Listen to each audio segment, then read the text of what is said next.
Welcome to Nimmin Live, the #1 place on the internet to learn about YouTube, network with other content creators, and have an awesome time doing it. My name is Nick, and today I'm answering your YouTube questions. So if you have a question about what it is that you are doing on YouTube, there's a form down in the description right now where you can get your questions in there, and we'll get it answered on the stream today if you can get it in there right now. And today I'm joined by my brother from the same mother, D. What is going on, everybody? Slight delay there. How you doing, man? You were in pause mode. I was in pause mode. Paused. I was actually eyeballing this ginormous StreamYard cup over here, filled to the brim. It is with agua, and you were shaking the table and like doing your thing. Oh, you're like, hey, if we can just get some of that water on the ATEM, that'd be great. Yeah, because there's an ATEM Mini right here, and I foolishly put a full cup of agua right here. Oh, I love it. Yeah. Absolutely love it. How's everybody doing? Hope everybody's doing fantastic. So today we are going to be, answering your YouTube questions, of course, just like we do here every Saturday at 9 a.m. Eastern. So I'm excited to get into, the content today. But before we do, I do want to let you know that this stream is brought to you by TubeBuddy, which is the #1 tool for YouTube content creators. TubeBuddy will help you. There we go. TubeBuddy will help you optimize your videos for discovery. TubeBuddy will help you test your thumbnails to make sure that the thumbnails that you're putting out are effective for the people that you're trying to reach. TubeBuddy will help you in a bunch of different ways. They even have a tool now inside of TubeBuddy to where it will show you exciting parts of your video or places in your video that people have responded to well, and it recommends that you actually clip them out as shorts, which is also pretty cool. They have that, and they're working on some new, cool features as well. But as it stands right now, TubeBuddy has 90 different features to help you with your YouTube channel. But you can try that at tubebuddy.com/Nimmin, so you can see what TubeBuddy can do for you. 90? 90. 90? 90. I'm calling shenanigans. Yep. This stream is co-brought to you by StreamYard, which is the live streaming platform that we use to stream this every single Saturday at 9 a.m. Eastern. And the reason that we use StreamYard is because it's super easy. It's easy to use. It holds the stream open for us in the cloud, so when we have technical issues from time to time, because that's part of live streaming, it holds everything open for us so that we can, join right back in, and it doesn't kill the stream and we end up losing everybody. So that's a really awesome feature. But you can bring on guests with just a couple of clicks. You can add graphics, you can add videos, you can add background music, all kinds of amazing things you can do inside of StreamYard. But you can try that if you're a live streamer at StreamYard.com. And hey, if you are somebody that's been considering live streaming, but you're like, man, I'm just afraid, I don't know what I'm going to look like and things like that, StreamYard even has a feature that allows you to test your live streams. It's just the record feature, and then you can just hit record, and then you can just kind of go live into StreamYard, and then it's going to record everything for you in the background as well, which is really cool. So again, you can try that at StreamYard.com, or of course I got links to that down in the description as well. They should redo their value proposition. It's like StreamYard, super duper easy live streaming. They should. They should. Super duper easy. Yep, super duper that easy. Would just relate on a global scale. Super duper easy. You've got super chats already coming in. Oh, nice. Creaky Blinder, thank you for the super chat. Says, how can I increase RPM based on conversations I've had with other creators from my niche at a smaller size? I'm making considerably less revenue each month than my fellow creators.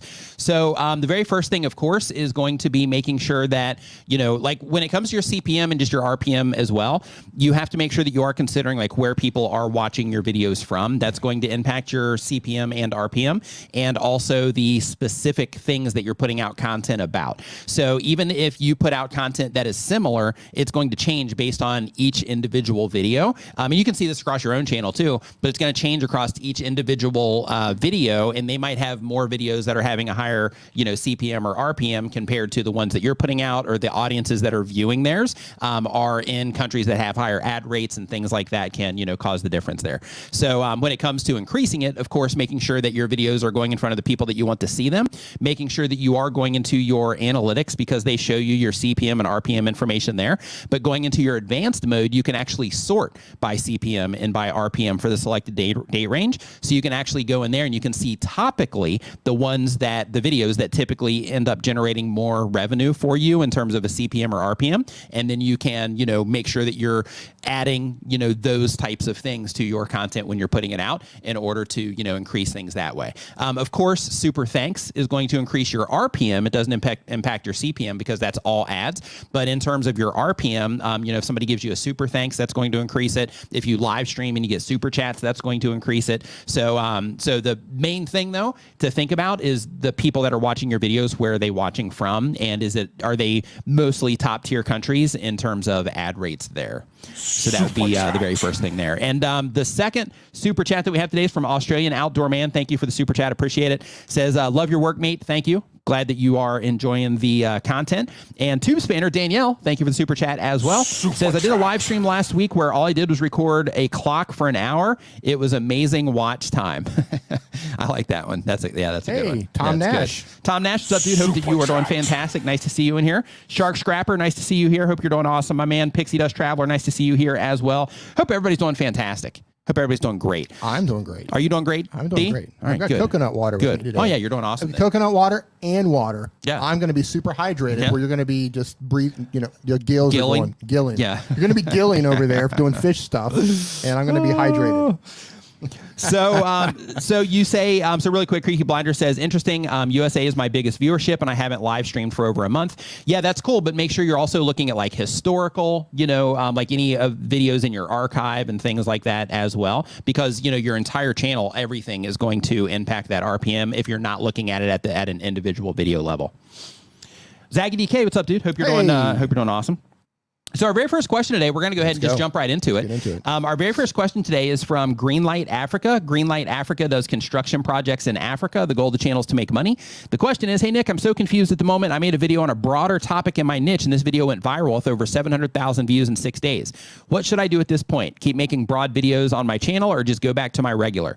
So when you find something that works and when you find something that works and it's in alignment with what you want to do with the channel in terms of the goals that you have, that your channel is helping to facilitate, then in that particular case, if you had something do extremely well, dig into it, try to figure out, one, why it did well, and then two, think about, okay, if somebody, enjoyed this particular video, then what can I make next for those people to enjoy? So make sure you're doing that. Make sure that your channel, so you can capitalize on the surge in traffic that you're currently getting. Make sure the channel itself is set up so that you have playlists added to sections to your channel page. Make sure you have end screens in all your videos. Make sure you have pinned comments on all your videos as well, because as people are interacting with your channel more, then they're going to be clicking on those links, taking them into different pieces of content in your channel, and the more videos they watch, the more likelihood, or the higher the likelihood, that YouTube is going to recommend them even more of your content, so that whole process can start over again, which is a win. But in terms of making the choice on if you should do broad within your niche or go down like super niche, if you found something that's working and it's still within your niche in the area of content that you want to serve, then in that case, I would keep going broad. If that's what you found works, then I would keep going with that, as long as it will still make it to where you can accomplish whatever goals it is that you have, personally and with the channel. Super chat. Another super chat. Junior's place fourth. Thank you for the super sticker. Super appreciate that there. Thank you. We need a super sticker. We do. Travis. So next question that we have here is from One Step. One Step, they do fighting games, and the goal is to turn my skills and passion into a fun and profitable career. Says, good morning, my dude. So I hope my question can help gamers and all kinds of YouTubers alike. So I make pretty decent money off of YouTube ads, and of course, it only gets better as I grow. However, I need to plan for a rainy day or a rainy month, so to speak, when it comes to YouTube ads. I have a couple good affiliate links I use for gamers that watch my channel, but they've never sold anything. I even have a merch shelf on my channel that also has never sold anything. I'm trying to think of other ways to make some side money doing what I do. I do guides, tutorials, but I don't feel right about making a course and then selling that. I just want to plan on the future, and any help brainstorming would be great. Thank you, and have a great rest of the stream. So thank you for that. So when it comes to planning for the future with your content, ads do fluctuate. So, as the year, comes to an end, then, ads typically go higher because of, all the advertising that happens for the holidays. And then, usually when you start the new year, depending on the type of content you make, you'll see a dip, at that point in time. And that's because, they've done their big spend for the year, or not for the year, but for the holiday season. And then they pull back, at the beginning of the year. So you can take dips there. So what I recommend that you do is that you double down on the affiliate side of things. And when you are doing affiliate videos, don't necessarily think of it as I'm only going to just put links in the video description of videos and I'm not going to let anybody know that they're down there. Instead, start thinking of it like I've got these links down here. So how can I, in a non-intrusive way, let people know that I have things available for them down in the video description? And you can do that by adding like a graphic to the screen, or simply somewhere in your video saying, oh, hey, by the way, if you're a gamer, you can see all of the, stuff that I use for my game down in the description. And then, or, for me to game down in the description. And then by doing that, what you're doing is you're letting people know that there's a reason for them to click down into your video description. And then you'll start having more people click on those links. In addition to that, when it comes to doing any type of affiliate things on your channel, one of the things that you have to think about is also buyer intent. So if you are making a video about like how to play a particular game, the people watching that aren't necessarily thinking like, hey, I'm considering making a purchase of some kind, right? However, if you make a video on like, the best 3 controllers for PlayStation 5, then in that particular case, the person that's watching that, it might just be interesting for them, but a video like that is also more likely to generate a sale because you're doing that comparison between the 3. And in addition to that, you're kind of setting it up like, it's an upgrade, right? Because you would only get one of those controllers if you were upgrading. And then another thing to think about as well is, depending on your content strategy and exactly what it is that you're doing when you're putting content out, when it comes to YouTube search, if you do reviews around, let's say, controllers or, the PC that you build or something like that, then in that particular case, you can actually search optimize those videos. And then hopefully, as long as people respond well to that video in search, then you'll get search traffic for people actually looking for those things. A review on these controllers, a review on, this type of PC for gaming, a review on these gaming headphones, a review on, those types of things. So for example, we were at the store today.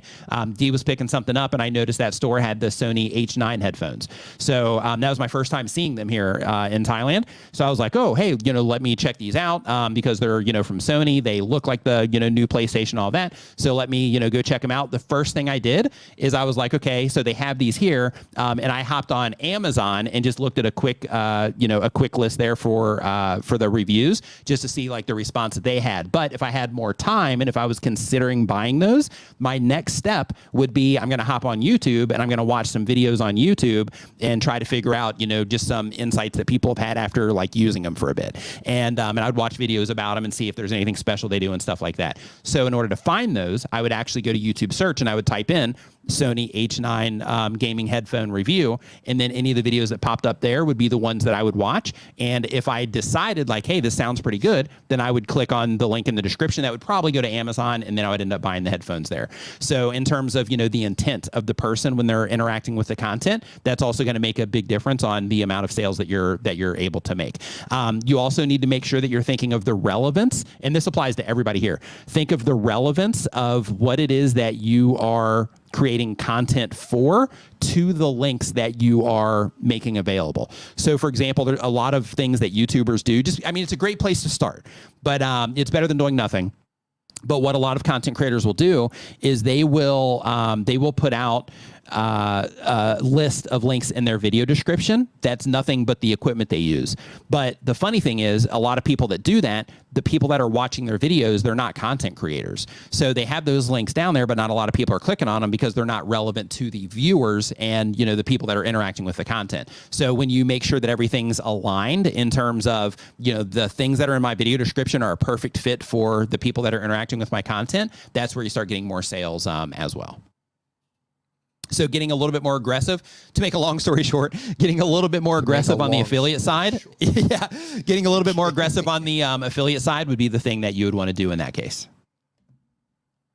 So here, next up, we've got Camp Brood. Camp Brood does RVing and hiking content.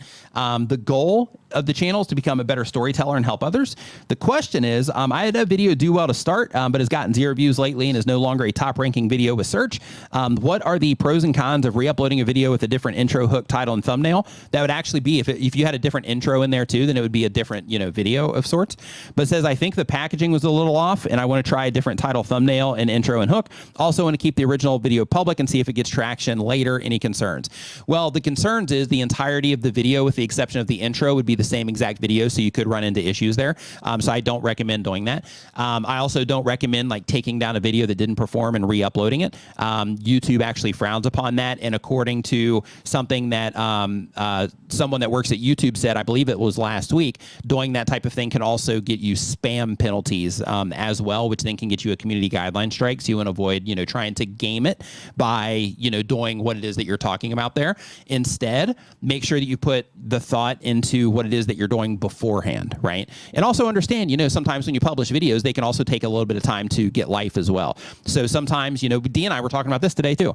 So, sometimes when you publish a video, it might, be a really low performer out of the gate, but then, after YouTube finds the right audience for it, it ends up, picking up a lot better for you later and can bring, lots of views for you later. So because of that, I would just, make sure that you are ready to commit when you publish a video. However, one thing that you can do right now, if you're like, hey, you know what, I'm just not happy with how this worked out with this particular video, is you can go in and you can go ahead and update your thumbnail and your title now, just to see if it causes people to start responding to it differently. Because one thing that you mentioned here that you're already, aware of is that you think that you might have messed up the hook.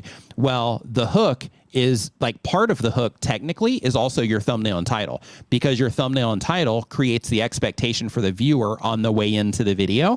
So if you build the thumbnail and title, and you're gonna have to spend a little bit of time probably thinking this through, but if you update the thumbnail and title to make the intro make a little bit more sense, but also support the video, then in that particular case, that's probably all you need to do to make it a little bit more accurate for the viewers when they're coming into the video itself. Next. All right. So next up, we got Her Heel Review. Says they do movie and TV reviews and recaps. The question is, could I get a quick thumbnail advice for my last video? Yeah, we don't do those on this stream. So we're not going to participate in that sort of activity in this live stream. Yeah, on the Tube Spanner channel, I do channel reviews, so make sure you're subscribed to the Tube Spanner channel. If you just go to YouTube search and type in Tube Spanner, you'll find it. And I might even have a link down in the description, I'm not sure. But in addition to that, actually, there's a super chat from the Tube Spanner channel right up here at the very top. If you just right-click on, or if you just click on the 3-dot menu and hit Go to Channel, that'll take you there. But subscribe over there, because that's where we do those types of channel reviews. And then I do monetization reviews on this channel occasionally here as well. Those types of reviews. What do you mean those types of reviews? Yeah. So next question that we have here is Adventures with Time. They do watch reviews. The goal of the channel is to educate and make some side money. Question, what's the best tools for doing thumbnail A/B testing, and how long does it take? So when it comes to thumbnail A/B testing, just use Tube, buddy. And in terms of how long it takes, one of the things that you have to make sure that you're thinking about is that your video needs to get to a point where it's statistically significant, meaning that the amount of data that's collected for the video actually means something. So because of that, you want to make sure that you do give it enough time for that to happen. So for example, if you're getting like 100 views a day, it's probably going to take you, I don't know, a month to get, the data that you need. But if you're getting, 5,000 views, that day on a video, then you can probably run that same thing for like a week and you'll be okay there. So, so it's just going to be based on, how much, views or impressions really that you're getting on the videos. Good questions today so far. Great questions. Yeah. So let's see here. King CMC. Except for the one about the thumbnail. Yeah. I'm just kidding. You didn't know. I'm playing with you. Yeah, we're actually getting some repeats in here. I forgot to clear the form before. Not repeats in total, but usually I clear it like right before so people can start going in and answering. But we have people come in and they'll like leave them, and then I don't see them like chatting or anything. So it's like some people will leave them and then they split. So I do that reset. But so we've got our next one here. We got King CMC TV. Wait a minute. They say how to make your videos or live stream perform better after finishing a live stream. Go ahead, D. Wait a minute. Are you saying that you reset the form right before you go live? Not right before, but usually about 5 minutes before. Interesting. Yeah. Interesting. Yeah, because then that ensures that at least the people that are hanging out in the beginning, that they're there for the questions as they're coming in. Yeah. Yeah. I never thought about doing that. I used to hate that. Like I would come in and go live, and you would have that first 10 or 15 questions, and they're not in the chat. Yeah. You're just like, what am I doing? Right. What am I doing? Yep. Yeah. Yeah, I'm gonna do that. Yep. Love that. Her Hill review's still here. She's in there. Like, She's in still there. Here. Yeah. She's in there. But let's see here. So the next channel here is King CMC TV. They do gaming content. They say how to make your videos or live stream perform better after finishing a live stream or day of uploading the video. I put my timestamps on videos, and I know sometimes changing the title can help or hurt. So when it comes to your live stream replays, one of the things that you got to think about is the viewer experience there. So for example, if you're going to be doing a live stream for the sake of people enjoying the live experience, but also enjoying the replay experience, then you have to think about that structurally before you start your live stream. So for example, when this stream starts, because this is made really mostly for the live, even though it does do well on the replay as well. But the way that I start this is I'm like, welcome to Nimmin Live, the #1 place, blah, blah, blah. So I have this little like spiel that I go through. But if the whole purpose of this stream, let's say it was like a training live stream, or let's say that I was doing a quick live stream for the sake of like teaching people something, and I wanted to make that, as something that lived on YouTube for a while would still perform okay, then in that particular case, when it first started, I would say, this is what we're going to be doing in this live stream. This is how it's going to help you out. Let's get into it. And then I would go, right into it. I wouldn't have any shout out stuff that I would be doing, anything like that. And in fact, if you go to like the StreamYard YouTube channel, or you go to like the TubeBuddy YouTube channel, and you start looking at the like old live streams that I've done there, some of the recent ones that I've done over on StreamYard, then one of the things you're going to see is exactly what I'm talking about, to where as soon as it starts, then I just let people know, hey, this is what we're doing here in this stream. And then I get into it and I start doing it. And I don't start answering questions or interacting with the chat in any way until the actual content is finished. And the reason that I do that is so that those companies can get more value out of the live streams on the replay, so that as people are coming in, when YouTube's recommending those videos all over the place, that people can still have a good experience on the replay, and the people that are participating live can as well. So it just comes down to structurally, like, how are you doing it? And in your case too, how many gamers do we have in here? If you're a gamer, just say me. But like when it comes to gaming content, for those of you that do like Let's Plays, or that you do, any type of live streams around your games, that you have to think about this too for the replay. So it's great. Like if you're just, going live and you're sitting there and you're like, hey, I'm going to play this game with like some of my viewers, and you're going to go through that whole thing. Then, in that case, it can start, you can just be kind of hanging out a little bit as people are coming in. You're like, hey, anybody wants to play, we're going to be over here doing this and all that. And the whole vibe of that would be for the live experience. But if you're like, okay, I want this to also do as good as humanly possible on the replay, then in that particular case, when it started, while you're waiting for people to come in, then in that particular case, you would just go ahead and say, okay, in this stream, this is what we're going to be trying. This is what we're going to do. I'm going to be playing this game with viewers, and the entire thing that we're going to be trying to accomplish is to get to this point in the game in X amount of time, or beat this many levels in X amount of time, or whatever. And you start to create some type of challenge or something that would be interesting enough for people to want to hang out, other than, hey, we're just some people hanging around playing a game, right? So it just makes it a little bit more interesting there. So just make sure you're thinking about those things when it comes to that replay. No one wants to hang out with you when you play games. Yeah, right. I just want to put that out there. Yeah. So K-Skis, tell that to Dr. Disrespect, right? I said you. Oh, me. Yeah, you totally. specifically. Yeah, my girlfriend even doesn't like. Popcorn. Specifically. Popcorn's like, oh, you're playing games. I'm out of here. Yeah. That loyal dog. I'm not talking about everybody else. I'm talking about you specifically. Yeah, my girlfriend and the dog.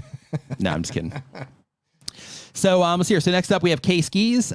They says, morning, Nick and D. So I had the series that I've got where I start off as the lowest ranked ninja. So basically I have the worst gears, clothing, etc. And I go up to the highest ranked ninja. The series is called Ginin to Hawkage. Okay, but I had changed it up to Hawkage Dreams to make it stand out more. I already have part 1 on my channel, and I just need to add parts 2 and 3. I remember Nick giving me advice on looking at headlines for reference on titles, which I've been doing, but it still feels like I'm missing some.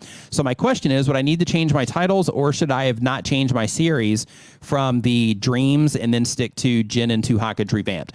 So what you want to do there in cases like that, when you're trying to decide like what title to go for, but it all means the same thing, is hop into Google Trends. And when you go to trends.google.com, then you can actually input different words or phrases, and you're going to see which ones people are actually looking for the most.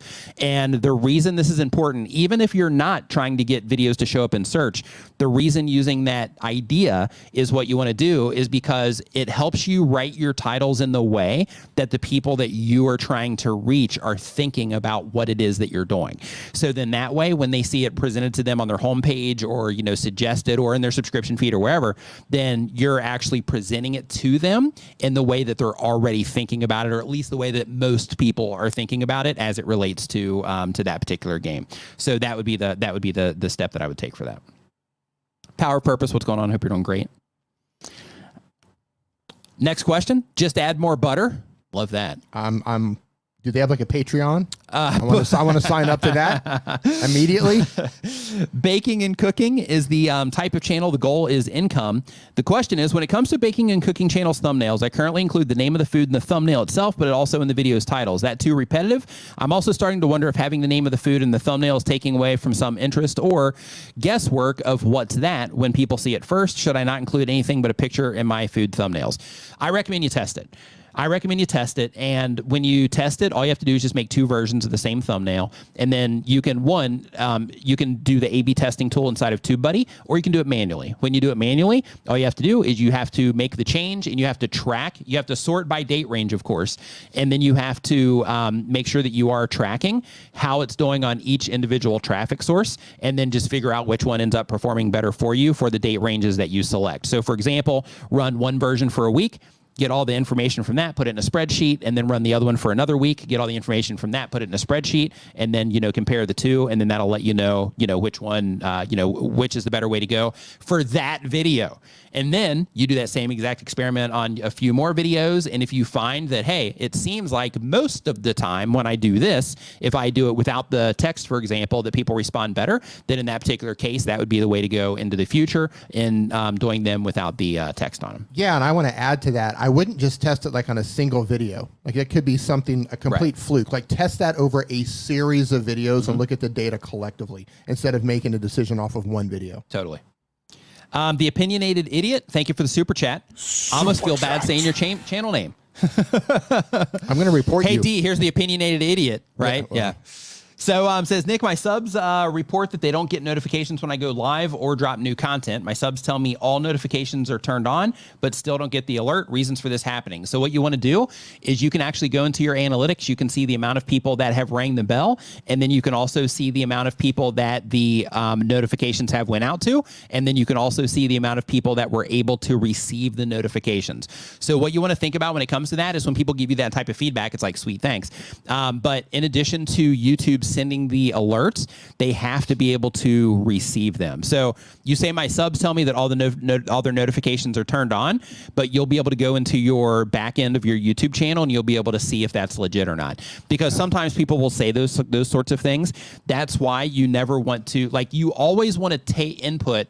You want to take the input. Take it with a grain of salt. Yeah, you want to take the input from your comment section because those are the people that are, that are engaging with what it is that you're doing. So, you obviously want to take their opinions, but then you want to take what it is that they're saying and you want to open up analytics and you want to see if you can find a way to prove or disprove what it is that they're saying, and run tests, to see if what it is that they're saying is right, if it's something that, seems important, and use that as the way to, figure out, what to do. But in your particular case, when you have, some people saying that they are, that they have all their notifications turned on, they might, and, there might be some, bug somewhere to where they're not getting their notifications. Yeah, it's a computer system, so it's definitely possible.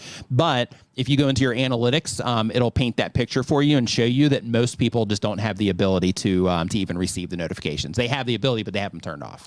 What could also be happening is they haven't watched any of your videos for a while, and YouTube says, okay, they're not that interested. That too, totally. Right? Yeah, if you don't watch someone's videos for a while, YouTube takes notes of that, right, and says, okay, well, we're probably not going to recommend this channel to this viewer for a while because they just don't respond to it, or they just don't watch. Right. Yeah, that happens. Or if they don't respond to them in the past either. Yeah, right. Or they do show them and they don't click. Right. Yeah. I mean, YouTube is trying to predict what the viewer wants to watch next, and if it's not one of your videos, it's not in YouTube's best interest to continue to show that content to a viewer that's not wanting to engage. Yep. And with someone with a channel name like the Opinionated Idiot, find that data, make a video about it and call each and every one of them out. Put their screenshot the comments, put them up on the screen and call them be out. like, hey, you don't have your notifications turned on. Call them out. But, I mean, it's definitely possible. It's also possible that, maybe they had their, audio off or something like that, or their, something like that for just a temporary amount of time when it went out. I mean, there's all kinds of variables there, unfortunately.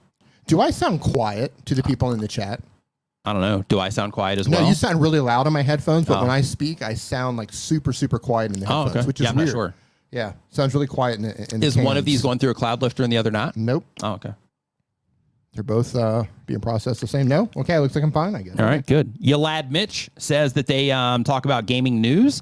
The goal of the channels, I'm uploading just because I want to have a voice in the gaming community, even if it's just a tiny one. Love it. The question is, in the gaming space, it's hard to stand out. I want to know what to look for in my analytics to help me grow and stand out. So standing out isn't something that you're going to necessarily find in your YouTube analytics. Standing out is going to come down to, Breathe. is going to come down to you looking at other gaming content creators and saying, okay, I like this, I don't like this, this is something that they could do better, and taking notes on all of the different, gaming creators that you watch or that you're competing with or both, and then start thinking like, okay, if everybody's doing something this way, what can I do that's going to be a little bit different? If everybody's sitting down, then maybe I should stand up. If everybody's standing up, maybe I should sit down. If everybody's using RGB in the background, maybe I should use something that looks a little bit different to connect with a different type of viewer. If everybody's using that, then maybe I should use like RGB in order to connect with a different type of viewer. But basically just see what, the general thing is that everybody else is doing and do it differently. So that can also come down to, it's really popular in the tech world for tech people to get into like the nitty gritty on, like reviews and stuff like that, when some people just want the information. So one way that some content creators will stand out in the tech world is just by giving bare baseline information. This is what it is. This is how you use it. This is how hard it is to damage. And then that's pretty much it. So when you are trying to find a way to stand out, the way that you do it is you look for what other people are doing in your space or the most common things in your space, and then you try to break out of that. Hey, you missed a super chat. I will go in there. Oh, this is weird. It's still not letting me log in over at Jonathan Oriendorf. I apologize if I didn't get your last name looking correct. for that now. The question is, hey Doug, are you in the live streaming system back end without saying names? I'm having trouble logging in. Let me know if you were able to get in or not. The question is, it says, do you still have to hit the paid promotion button if you are not in the YouTube partner program, but you have a sponsor? Yes. Yeah. So basically that paid promotion thing is an FTC thing. So Federal Trade Commission from the US. So basically, if you are uploading videos to YouTube, the whole idea with making those disclosures is letting people know that the message that you are sharing is incentivized in some way. And that disclosure just lets people know that like, hey, this thing, it might be amazing, but because I'm getting paid to let people know that it's amazing, maybe I'll embellish it a little bit, or maybe it's not amazing, but maybe I'm making it sound amazing because that's the type of person I am or something like that. But when you are adding those disclaimers and you're checking that box for the promotion, things like that, then you are basically just following the rules there. But when you are, when you're checking the box on YouTube's end, that's also not just so that they can put that little thing up there at the top. I mean, that's part of it. But that also helps them in terms of like, the ads on that video and that sort of thing as well. And for those of you just joining us, we have a link down in the description. If you have a question, please put it into the form that is linked in the description below. We're not taking anything out of the chat at this moment. Yep. So let's see here. Okay. Who's up? So I'm scrolling down the page right now to see the name, Trying to Learn Bikes. I love that. Trying to Learn Bikes. That just sounds so like, I know the channel's not what I think it's going to be, but when I hear Trying to Learn Bikes, I think of somebody just like crashing bikes. Nice. Like just video after video of like people failing on Here's bikes. one pedal, it just falls over. Right. Yeah. Well, that didn't work. Yeah. Okay, so Doug's having the same issue, so he can't get in there either. Okay. Right. So the question is, with the massive amount of analytics available to creator, it can be overwhelming to take in all and figure out what really matters. Can you distill it down to the top 3 most important analytics that a creator should concentrate on? Absolutely. So when it comes to analytics, I'm not just going to focus on 3. I'm just going to tell you what to focus on.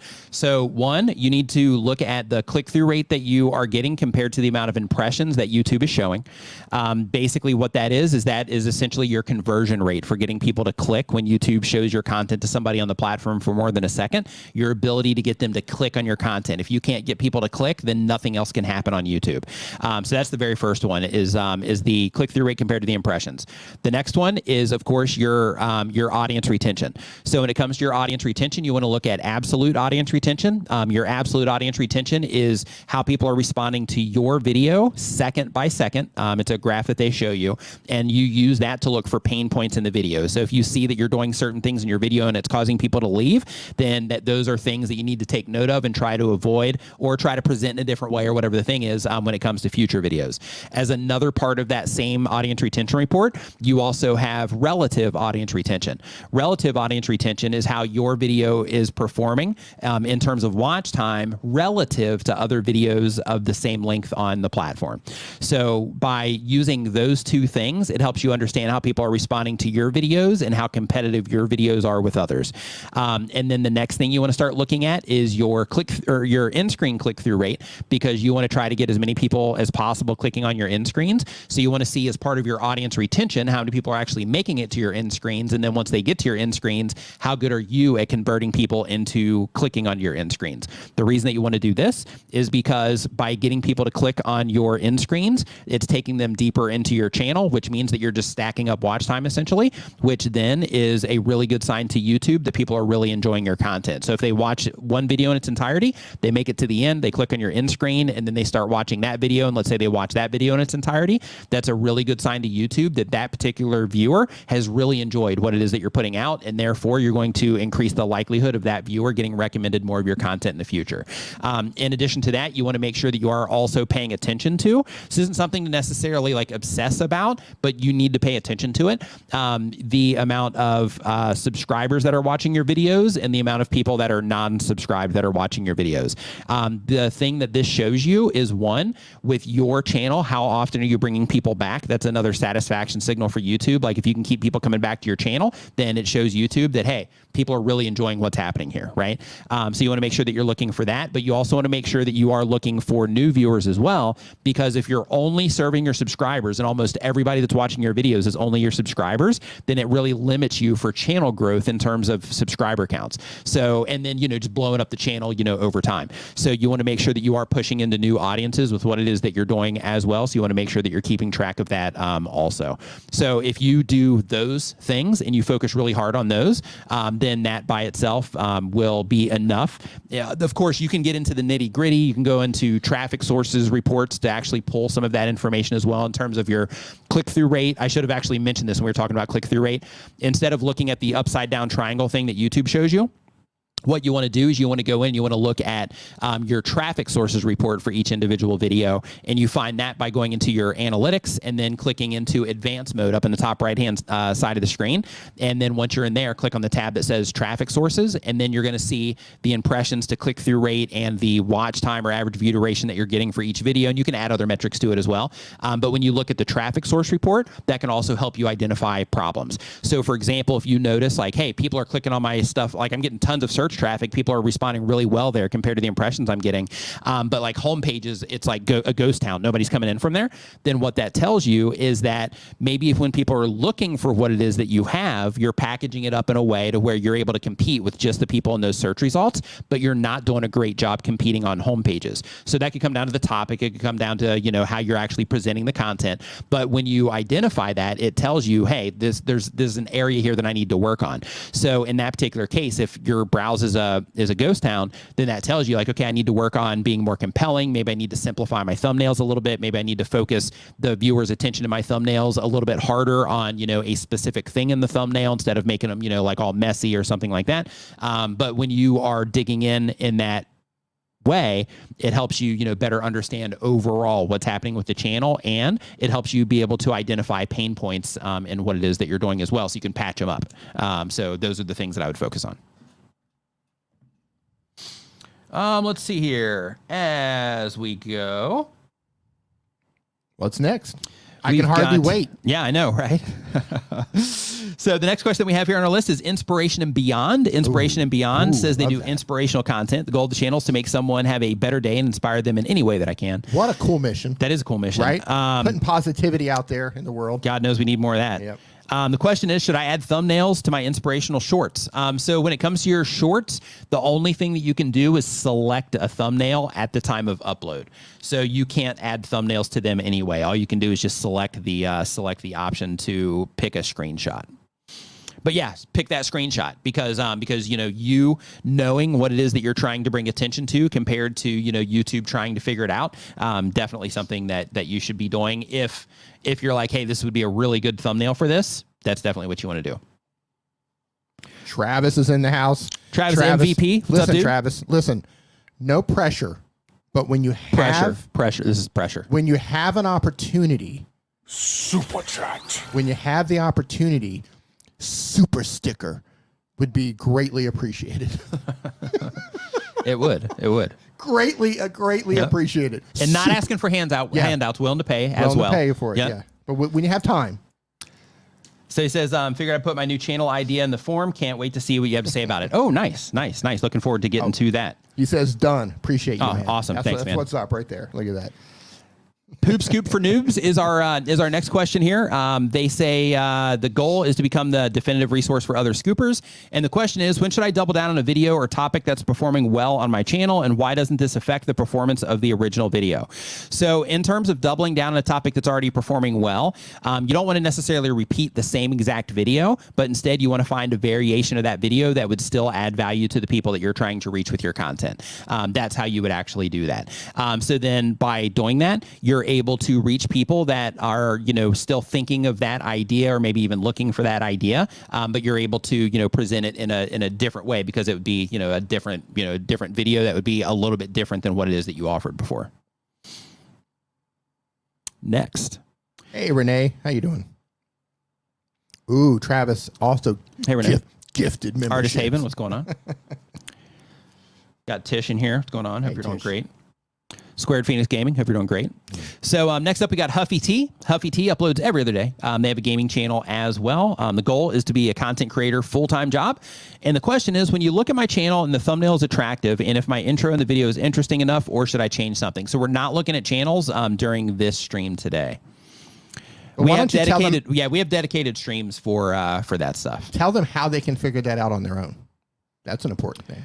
It is. Let's hear. What was the question again? Because it was like out of my brain as soon as How to tell if their thumbnail and intro is doing well. Oh, yeah. Okay. So here, you go. No, go ahead. Okay. Cover it. So basically, when it comes to your thumbnail, what you want to look at is your click-through rate compared to impressions. Of course, you can establish a somewhat general idea of, what something good should look like based on other videos that have performed well on your channel at the click level. But you will have to make sure that you are thinking about, the impressions. You have to factor that in because typically when a video gets a lot of impressions, it's went out to a lot more people. And because of that, the reaction that people will have at scale can push the numbers down that you're seeing. When it comes to your audience retention, that's where you figure out your intro and how people are responding to your intro. So what you need to do there is you need to go into your audience retention reports inside of your YouTube analytics. And once you're in your audience retention reports, you're going to see exactly how people are responding to your intro, which can then give you an idea on if you need to make changes or not. There you go. Mm-hmm. Shark Scrapper, he's like, after you. No, after you. Yeah. No, after you, I insist. So polite. All right. We're gentlemen over here. That's gentlemen. Right. Yep. Mom raised us right. Mom raised me right. We have a scholar and a gentleman, and we have you. Okay, that was a good way to put that. We had you. Yeah, just ended on you. Yeah. Starlo Galetta, they do teacher therapy, travel, and some art. The goal of the channel says, I'd like to offer unique and creative approach to education topics and eventually move into podcasting.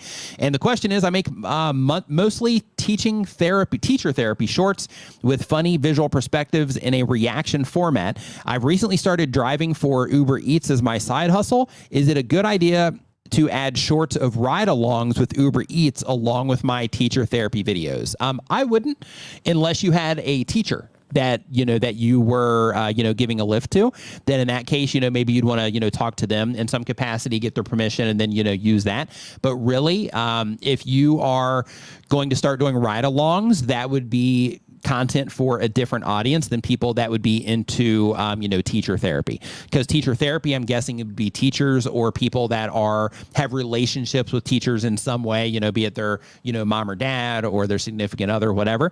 So because of that, you're reaching people that are, either teachers or directly involved with teachers. Whereas when it comes to the Uber Eats ride-alongs, that's a totally different crowd of people. So that doesn't mean that you can't have another channel, especially if you're doing shorts. It doesn't mean that you can't have another YouTube channel to where you just do the ride-alongs. And then there you just upload those in between, the rides that you do. You just record whatever it is that you are going to record for those ride-alongs, and you just upload it in between your rides, or you stockpile them and then just upload them at a, nice, daily upload cadence or something. Got a super chat.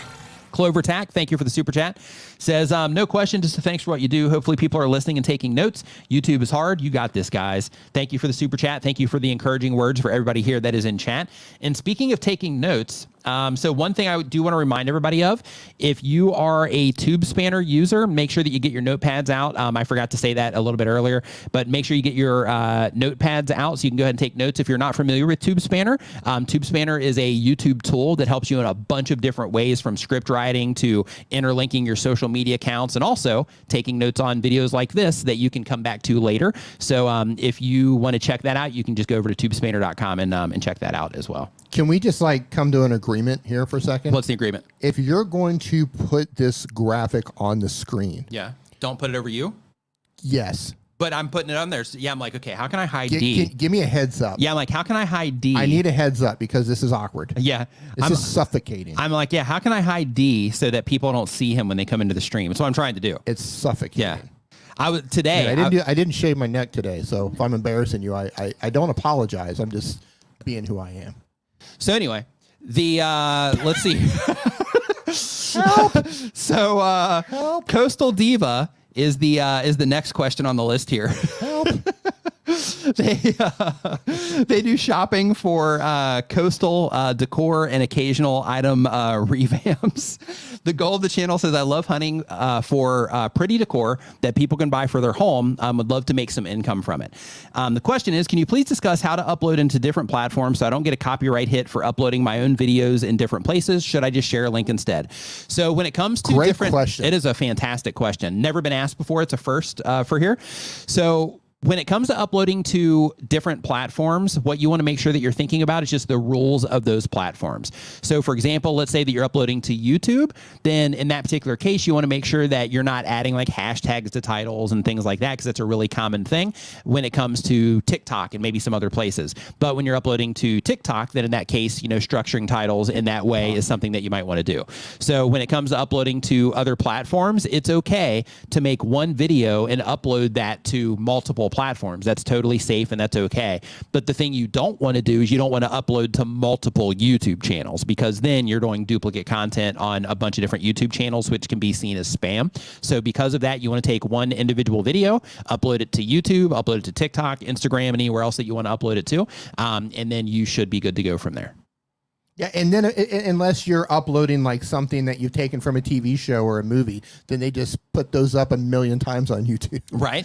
So weird. It's yeah, like so weird. Yeah, some things it's like there's 1 billion videos. Like I don't know which one to choose. Right. And then you upload a duplicate of yours, and it's like, oh, yeah, violation. Can't do that. Yeah, right. Yeah. Community guidelines strike. Yeah, there's probably like 100 Joe Rogan clip channels. Right. Probably. Right. So at least. Yeah, at least. Blake Cards, in addition to the official Joe Rogan Clips channel. Right, yeah. right. Blake Cards, they upload 1 time per week or more. The type of channel says that we do review football card packs. And the question is, or the goal is to become monetized and make enough money to cover for the cost of the packs that we open. And the question is, when looking at my traffic sources, suggested videos has about half of the impressions my channel gets, but the click-through rate is very low, under 1%. Most of that, my videos are being suggested on are not relevant to my channel at all. After time, will YouTube place my videos on more relevant videos, or what can I do to improve this? I feel like a low click-through rate on half of my impressions is slowing the spread of my videos. So first off, when it comes to you putting out videos and YouTube showing them to the right people. Make sure that you are in some way suggesting the topic of the video in the title itself, and that you're also doing that in the video description. I just shared out on Twitter like 2 days ago a direct screenshot out of the Google Help pages that says the importance of taking a word or two or keyword phrases, essentially is what they're saying, and adding that to your title and your description to help their system get better context about what the video is about. So, and to help it, show it to the right people. So because of that, first, make sure that you're doing that. Second, when it comes to suggested videos, keep in mind that what people are getting recommended, like if you're watching this on a computer right now and you see videos, over to the right-hand side, some of those videos are going to be videos that people are just commonly respond to when they're watching a video like this. But a lot of those are also going to be videos that are customized to you. And then of course, depending on the setting that you pick up at the very top, that can also change to where it can be like, hey, just show me videos from Nick, or just show me videos on this topic, and those sorts of things. So because of that customization option that you have for suggested videos, you can be recommended next to other videos on the platform, and you're still, even though you're thinking of it through the lens of like, hey, this is like, they're showing me next to a cat video, and my content has nothing to do with cats. I'm not even trying to reach cat people, whatever. But what could have happened is that, there could be a handful of people that are watching your videos that are also watching, that cat video, and YouTube is also, recommending that new upload that you just had to those people because they think that they're likely to engage with it. So it's not that the system is necessarily showing your videos to the wrong people. It's just that the system is customizing the experience to each individual user. And because of that, your video might get recommended next to other videos on the platform. I want to go back to the question about uploading to different platforms, because I see some conversation here in the chat, and this is actually a very important point. If you're using music in your video, you have to be really careful. Thanks for adding that. I completely. Yeah, I saw some conversation in the chat, and it needs to be discussed. You want to make sure if you have the proper license to upload the music to the correct platform. So depending on where you're getting the music, they might have restrictions, because if you're using YouTube music, they might not want you to put it on TikTok. Or if you get music out of TikTok and you try to put that on Facebook, you might get a claim over there. So you need to be very careful about the music options that you're using. Pizzle's Tech Time says I actually make cat videos and tech videos. There you go. There you go for the win. Yeah, so good call on the music there. Yeah, I didn't think about that. You got to be very careful with that. Yes. Even doing things like getting music for YouTube Shorts and putting that track on a long form video. You've got to be, you have to pay attention. Really careful. Using music. Yeah. Ninja Bunny Crochet sounds like a soft but violent YouTube channel, like Ninja Bunny Crochet. Yeah, I don't know what's going on over there, but I know you're doing crochet though, so that's good. So they do crochet tutorials and related reviews. The goal of the channel is to teach others to crochet and make some money. Question is how to get more views and keep viewers engaged longer. So when it comes to getting more views on your YouTube channel, everything comes down to how people respond to your content. So one of the things that you're always going to hear when you hear or when you watch videos like the one that you're watching now is you're going to hear people talking about the importance of looking at your click-through rate, your average view duration on your videos. And the reason that people always kind of default to those, like when you're having problems with your videos, is because those two things carry a lot of weight when it comes to YouTube. And if you just think about it, like, if people aren't clicking on what it is that you're doing, then you aren't going to be able to, get those views, and nobody's going to, be able to enjoy your video if you can't get them to click on it. So because of that, as a content creator, one of the skills that we have to learn and get good at is we have to learn how to, get people to click on what it is that we have. We got to learn how to present our content in a way that helps people identify that it's something that they might care about, so that it'll grab their attention. And then of course we need to be able to write titles that are at least informative, or compelling enough that they'll want to click and come in and actually participate in the video. So when it comes to getting more views on the video, you have to be able to do that at a competitive level.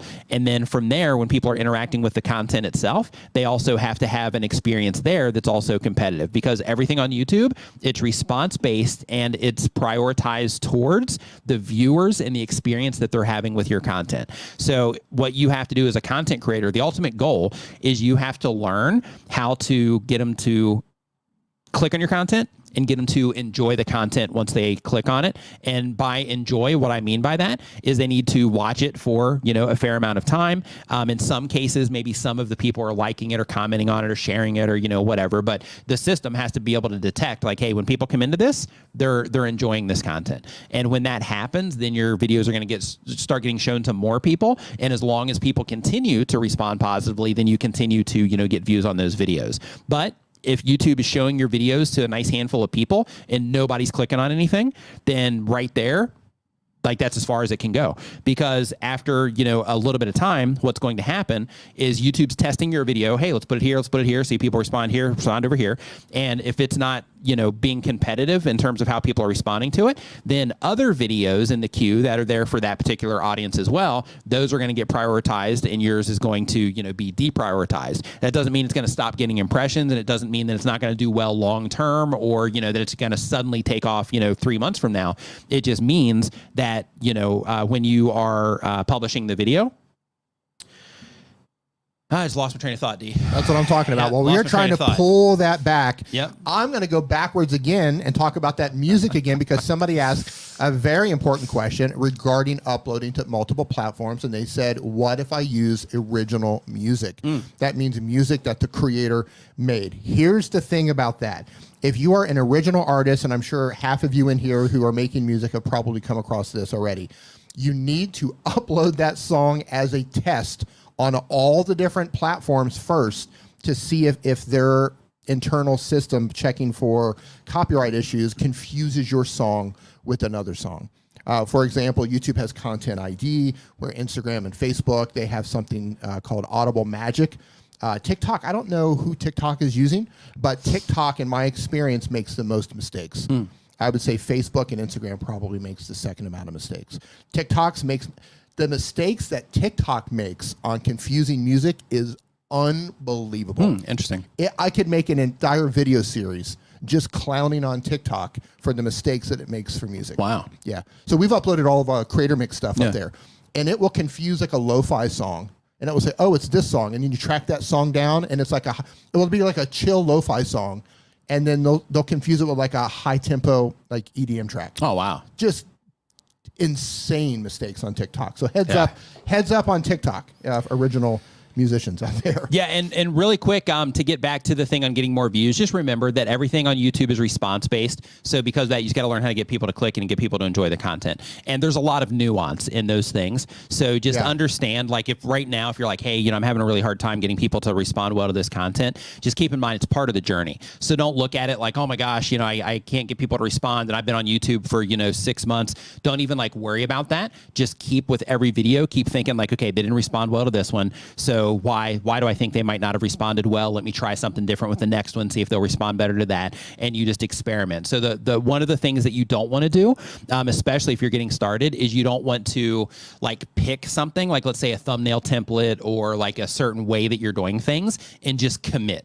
Right? Because then in that particular case, you might commit to something that isn't effective. So because of that, like, get a general idea together. Like I want things to kind of be like this, but make sure that you are flexible because you are making content for other people. So because of that, just make sure you're flexible and that you are, willing to kind of bend here and there in terms of like, you know what? I think my thumbnails, kind of look better this way, but people respond better when I do them this way. Right? So then that's the one where you're like, you know what? It might not make the channel look pretty, but I'm getting a lot more activity because my thumbnails look this other way. So I'm just rolling with that.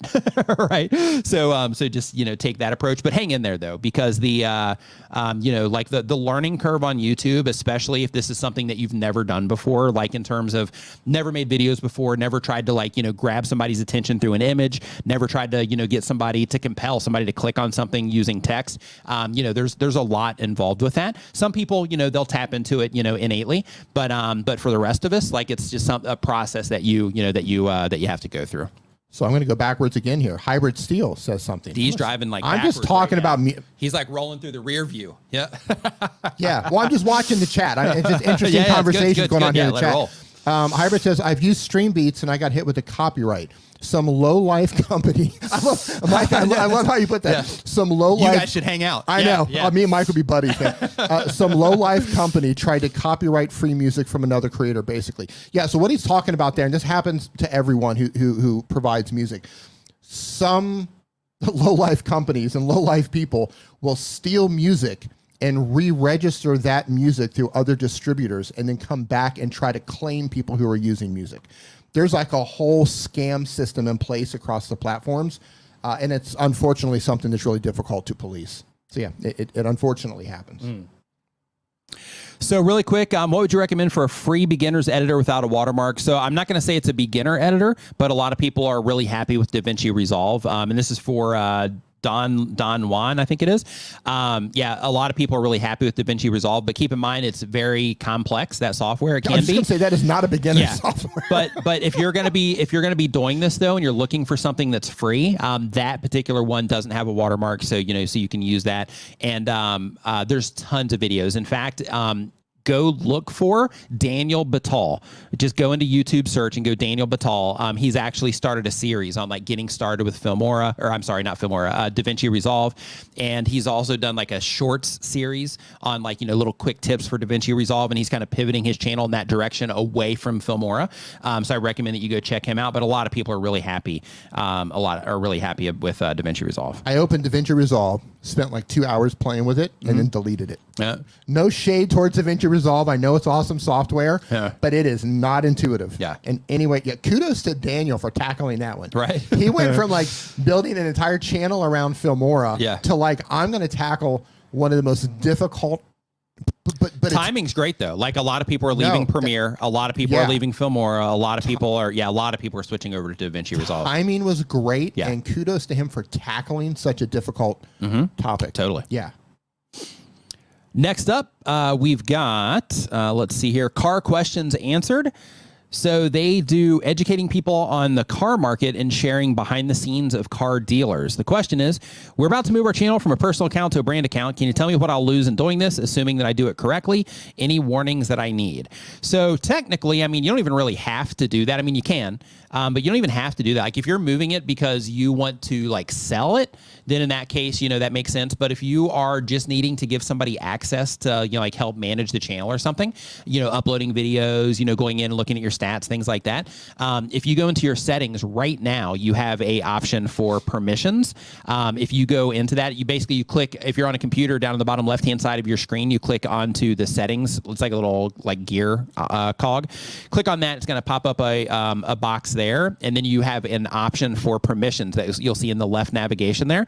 When you click on that, you can go in and you can add the email of whoever you want to give access to your channel, and you can set the restrictions that they have. So you can have it to where like they can just come in and look at like surface level data. You can have it where they can see like everything. You can have it where they can manage the channel. You can have it where they can, do all kinds of different things. So, so you might want to take that approach unless you're planning to like sell the channel as part of the brand or something like that in the future. But the next thing, and keep in mind, like when it comes to, selling YouTube channels, like that's not something you're actually like allowed to do per se. But if a YouTube channel is like part of a business and you sell that business, that's what I mean by that. And it's part of like your business, and then you are selling that business, and the YouTube channel is an asset for that business. That's how, those transfers can happen. So the question here, oh, never mind. This is the not required part. So yeah, I'll read that after the stream. Okay. So then next up. Is it like a love letter? We have, no, I just have an extra thing to where like if somebody has like a video idea or something like that, or they want to give me some type of like feedback or anything like that, then they can add that there. And then like if I'm like, looking for video ideas or whatever, then I'll go in there and I'll, check those out and see, kind of what people have. Like Travis, like a love letter. Yeah, kind of, yeah. Travis MVP. Says, let's see here. The type of channel is a D Nimmin drama channel. Okay, love it. I like where this is going already. The goal of the channel is to cancel D. It's just like a vlog. All that. Yeah. the goal of the channel is to cancel D with stories from his youth. Okay, really easy to do. Easy to do. Listen. Yeah. I would be so canceled. Yeah. Yeah. Understatement. Yeah. Really easy to do. Yeah. Really easy to do. Oh my God. Yeah, like I'm nervous with him sitting over there on the stream right now with us even thinking about his youth. So yeah. I was a troubled child. Yeah. I was a troubled child. Yeah. He says, tell me something embarrassing about D so I can make a drama video about him. Yeah. Okay, let's go. Tell him something embarrassing. I don't know. I don't know when it comes to embarrassing stuff. I'm not sure. Yeah. In terms of like delinquent stuff, different conversation. But embarrassing, yeah, not so much, I don't think. But Demonata Gaming is our next question here. Bad kids. Really bad kids. Bad kids. Yes. Yeah. I really feel sorry for our mom and what we probably put her through. Oh my God. Like being, older now, just thinking of all of the stress and all of the, all of that we probably caused her in our youth. Yeah. Very, very bad kids. Very bad kids. Yeah. Sorry, Mom, if you happen to be watching this. I'm not really sorry. I mean, it probably made her tough. Yeah.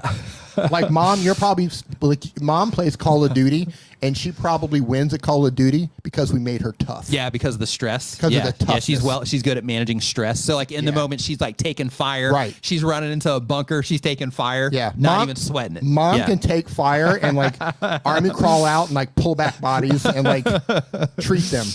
Yeah. So Mom's tough. Demonata Gaming says they do gaming content. The goal of the channel is to make entertaining videos and also to create game tutorials.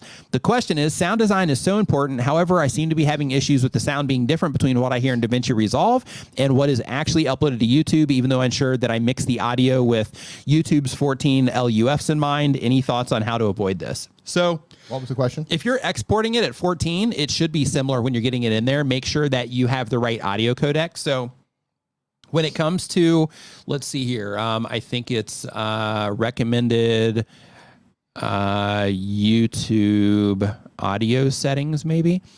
So they have very specific guidelines. Let's see here.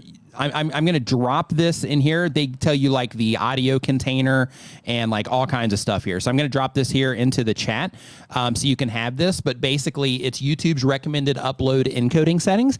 So I recommend that you go there. And then they have a very specific area right here for like audio codec settings and, some other things, bit rate and, video resolutions and all that good stuff, color space and all that. So I just recommend that you go in there and maybe you even dig around that area a little bit in the YouTube help, just looking for a little bit more audio information, but that should be a good place to get you started.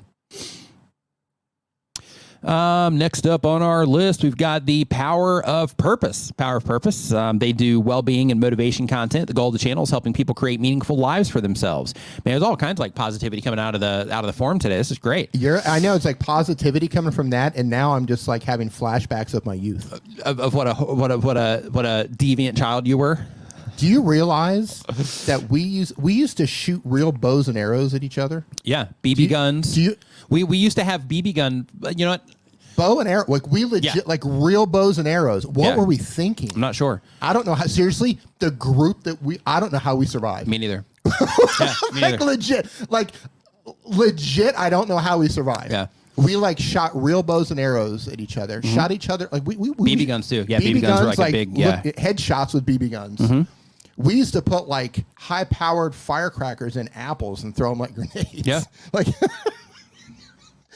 yeah. I don't know how we all made it. Yeah, nobody's injured. I don't know how that even happened. The Power of Purpose. They do well-being and motivational content. The goal of the channel is helping people create meaningful lives for themselves. The question is, thanks, Nick and D, for all you do. In terms of promoting merch, aside from wearing/using it in my videos, how can I draw attention to it without being too salesy? I'm not monetized, so I don't have a merch shelf. So a couple things you can do is, one, wear it in your videos, just like you were talking about. But two, you can also let people know that you have it available. So there's the, like, hey, I'm wearing it, but then there's also the letting people know that it's available down in the description, because when you're wearing it, people might not even know it's directly related to you unless like your logo's on it. So because of that, letting people know that it's down in your description, that they can go get it, is definitely something you can do. You can also make like a little graphic for it. So you can hop on like Canva or something like that, and you can make like a little, put a little t-shirt, little thing coming out of the side, just says like, get my merch down in the description below or something like that. Another thing to keep in mind when it comes to promoting your merch or just making merch in general is a lot of content creators will just make merch with their logo on it, which is great for like, super fans and people that that are like really into what it is that you're doing. But then on the other side of it, you also have an audience of people that you're in front of that have, you know, very specific interests. Like in your case, it's well-being and motivation. So then in that case, making some motivational t-shirts and making some, you know, things that the well-being community would also, you know, resonate with, in addition to what it is that you're doing with your logo, is also a way to where you can, you know, have an entire merch store that is a bunch of different designs that are just targeted towards that audience, instead of it necessarily being about you and your YouTube channel. Of course, you can put like a little logo underneath like whatever statement, or maybe, you know, on the back, on the bottom somewhere, you know, something like that, to where you're still in there, but focusing it on, you know, the thing that the viewers would enjoy or that they would relate to on your merch. So that, just think of it this way. Like if you were on Amazon and you're looking through different t-shirt designs, the ones that you're going to click on and be like, oh yeah, I'm going to order that, it's something that you find interesting or cool, or, you know, it looks neat, or, you know, whatever. So you want to make sure that you also have those types of things with your merch for the people that want to buy them. So for example, on my merch store, even though I don't like push it that often, like I'll sell more of the shirts where it's like, you know, subscribe to my YouTube channel and like those sorts of things, than I will just the, you know, just the Nimminati logo. Looks like there's a bunch of roughnecks in the chat. Is it? Yeah, you got love a bunch of people like, yeah, I don't know how I made it either. Yeah. Yeah. Well, we did. So here's one for you. And we didn't wear helmets on bikes. Yeah. So when we were little, this is how deviant we are, and this is a good reflection. Because, you know, of course, you know, if this makes sense, you'll understand how it gets a lot worse from here. This is how deviant we were that you're willing to admit to the internet. That's what I mean. Like it starts here. This is like the least, yeah.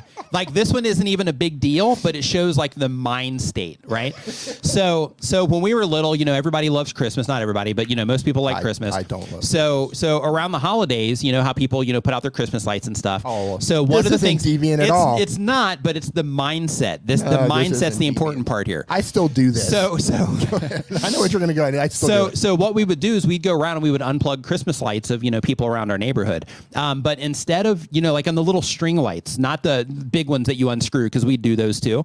But when you unscrew the big ones, all the rest of the lights would still stay on. But what we would do with the small lights is, instead of unplugging them, we would go and we would actually find one of the bulbs and we would actually take it out of the string, which would then take down the whole thing of lights. And then that would cause the person that actually owned the lights, the homeowner, to, instead of just going out and plugging it back in, which would have been the, you know, thoughtful thing for us to do, instead they have to go through their entire string of Christmas lights and try to figure out where the missing light is. So in terms of just like the mind state there. Who did you do that with? That's terrible. That was you. You didn't do that with me. That was all you. No, so, you know, those types of things. Like that wasn't that, you know, too... that's not deviant. I thought yeah, you were gonna, that wasn't too bad, but it just shows you like the mind state, right? And then it just, you know... I thought you were going to talk about... It increases exponentially from there. I thought you were going to talk about how we hung the little Ruffner kid by his feet upside down like a bat and left him overnight. No. I'm not going to say that on the internet. So Playing the Mom Game is our next channel. They've been on YouTube for less than 6 months. They do decluttering, organization tips. The goal of the channel is help busy moms declutter and feel more organized at home. The question is there a trick to adding text to a short in the Shorts app so that it doesn't get covered up by the title and other info on the short when it's uploaded? There has to be an easier way than trial and error. So there is one thing that you can do is you can actually make a template for your shorts. D, you have one of these, right? What do I have? Shorts template? Yeah, it's like a shorts template. You have it for TikTok. I think you have it for YouTube Shorts, to where it's basically like a safe zone.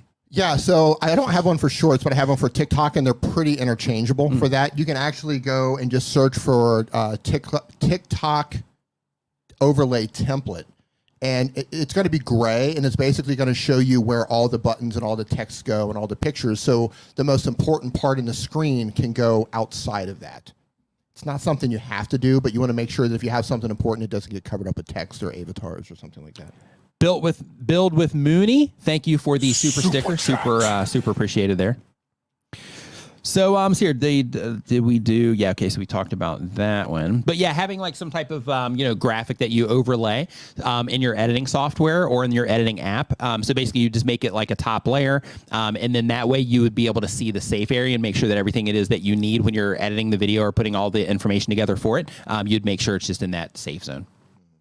So next up, we got K-Skis. I think we did one from K-Skis already, so I'm going to skip that one. I think so. So next up, we got You'll Add Mitch. Did one from them already as well. Online private practice is our next one. They do therapists business coaching. The goal of the channel is to gain authority with therapists as a way to attract them to becoming coaching clients. Nice. The question is, I'm having a hard time with increasing watch time. Average is 3 to 4 minutes watch time on a 10-minute video. I need help. I script all my videos, purchase professional equipment, hired a professional video editor, and soon after I publish the video, I promote it as many places as I can get to get more views and subscribers. So here's what you want to think about is bringing attention to it everywhere you can think of is definitely not the approach that you want to take. Instead, every time you share your video somewhere, of course, your viewers, they can share it, wherever they want. But when it comes to you thinking to yourself, like, okay, I'm going to share this for the sake of, helping accomplish the goal in terms of gaining authority with therapists so you can attract them to become coaching clients, make sure that any place that you're sharing your videos is a place to where the communities that you're sharing in, if they were to see your video show up on YouTube's homepage, that particular community would be likely to click on them. So the idea there is, like in your case, if you are, gaining authority with therapists, then, make sure that you're only sharing in places where therapists would be hanging out, right? So Facebook groups about therapy, those types of things. But even there, you have to make sure that you're sharing it in the groups that the therapists are kind of talking to each other with, and not necessarily, where they are like helping people out, right? So I'm just making sure that you're, sharing it in the right places, because then when people are coming in and they're interacting with the videos, you have the right people interacting with your videos. And as long as they're having a good experience, then that can kind of teach YouTube who the right people are for the content. But another thing to think about, especially since you're doing this with business, is when you are putting your videos together, if you're having trouble getting attention from like the recommendation features in terms of home pages and suggested videos, the next thing to do to kind of get your footing on YouTube is to make some search targeted videos. Now I know that you're like hiring people for this and all of that, so you have that expense. So you're probably wanting views faster, and yes, recommendation system is the way to that. But you also need to learn how to get people to respond better to your videos, and you also need to kind of teach YouTube who the right people are, especially if you're kind of sharing them all over the place. So because of that, if you make some search targeted videos by simply finding keywords phrases that are high search volume, low competition for things around, things that therapists would be looking for as it relates to your content, helping them solve, whatever problems, then in that particular case, the only people that are going to be seeing those videos in YouTube search are people that are looking for them, which then as those people go in and they start interacting with that content and they enjoy it, then that will start helping the system fine tune, like, hey, this user here, they came in and they enjoyed it. What else do they watch? How do they use YouTube? Here's another user, they came in and enjoyed it. How do they use YouTube? This person came in, they didn't stay for very long. They left. Maybe they even gave it a thumbs down. How does that person interact with YouTube, right? And it starts using that information to start finding, the right viewers for you, which can help fine tune who those videos are getting recommended to as well. But if you are having trouble, just getting the views in general, or just getting the watch time, then in that particular case, you have to make sure that you are meeting the promise in the video content that you are presenting in the thumbnail and title. So for example, if you are using one thing that people recommend on YouTube is making like really sensational titles, like, hey, get them to click at all costs. But one thing you have to think about is like when somebody is like, if you were to log onto YouTube's homepage right now and you are making the really quick decision to click on a video and watch it, you're making that decision because something about the thumbnail grabbed your attention, or maybe, that by itself caused you to want to click on it, or the title, kind of pushed you over the edge to click on that video.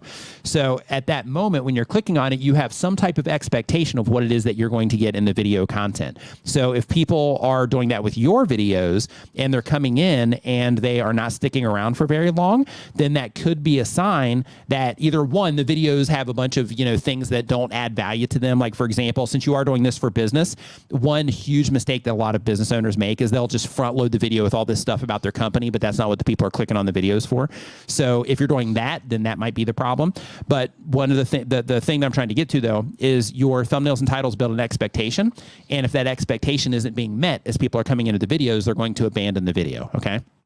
Now, with that said, 3 to 4 minutes on a 10-minute video, it's not horrible. Like you're not doing horrible, right? Yeah. Like you're doing okay, depending on the amount of people that have interacted with the video. If you've had 10 people interact with the video, then yeah, that might not be that great. But if you've had 10,000 people interact with the video, then you're doing, you're heading in that right direction. But when it comes to getting more, then of course just making sure that however you're packaging up the videos, making sure that that's in alignment with the content that they're getting, and in addition to that, make sure that you're not putting a bunch of fluff in the videos. So as a business owner, you might be trying to you might be thinking okay, I got to get all this stuff about my company in the very beginning because that's where most people are watching, and that's the most important part of this because that's why I'm making these videos. But when you do those sorts of things, it can sometimes negatively impact the overall performance of the video because a lot of people will leave during those parts.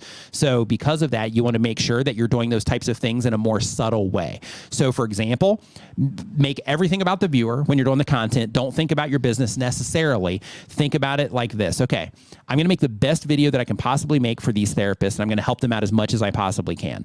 But I also need to make sure that I'm spreading awareness about my business. So because of that, what I'm going to do is when my videos first start, after I get through the hook and I let them know exactly what they're going to get out of the video, I'm going to introduce myself, and I'm going to quickly say, hey, my name is Nick. I'm a, therapist coach, and, I help therapists do this, that, and the other thing. Today, we're going to be talking about blah, blah, blah. So what you do right there is you are letting people know that that's what you do, that you have those types of things available for, as an offer.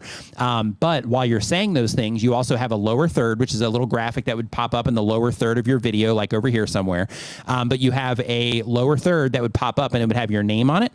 And then it would also have a link to your website, maybe even like a little quick blurb, but you have to make sure it's big enough to where, people can see it on a mobile device.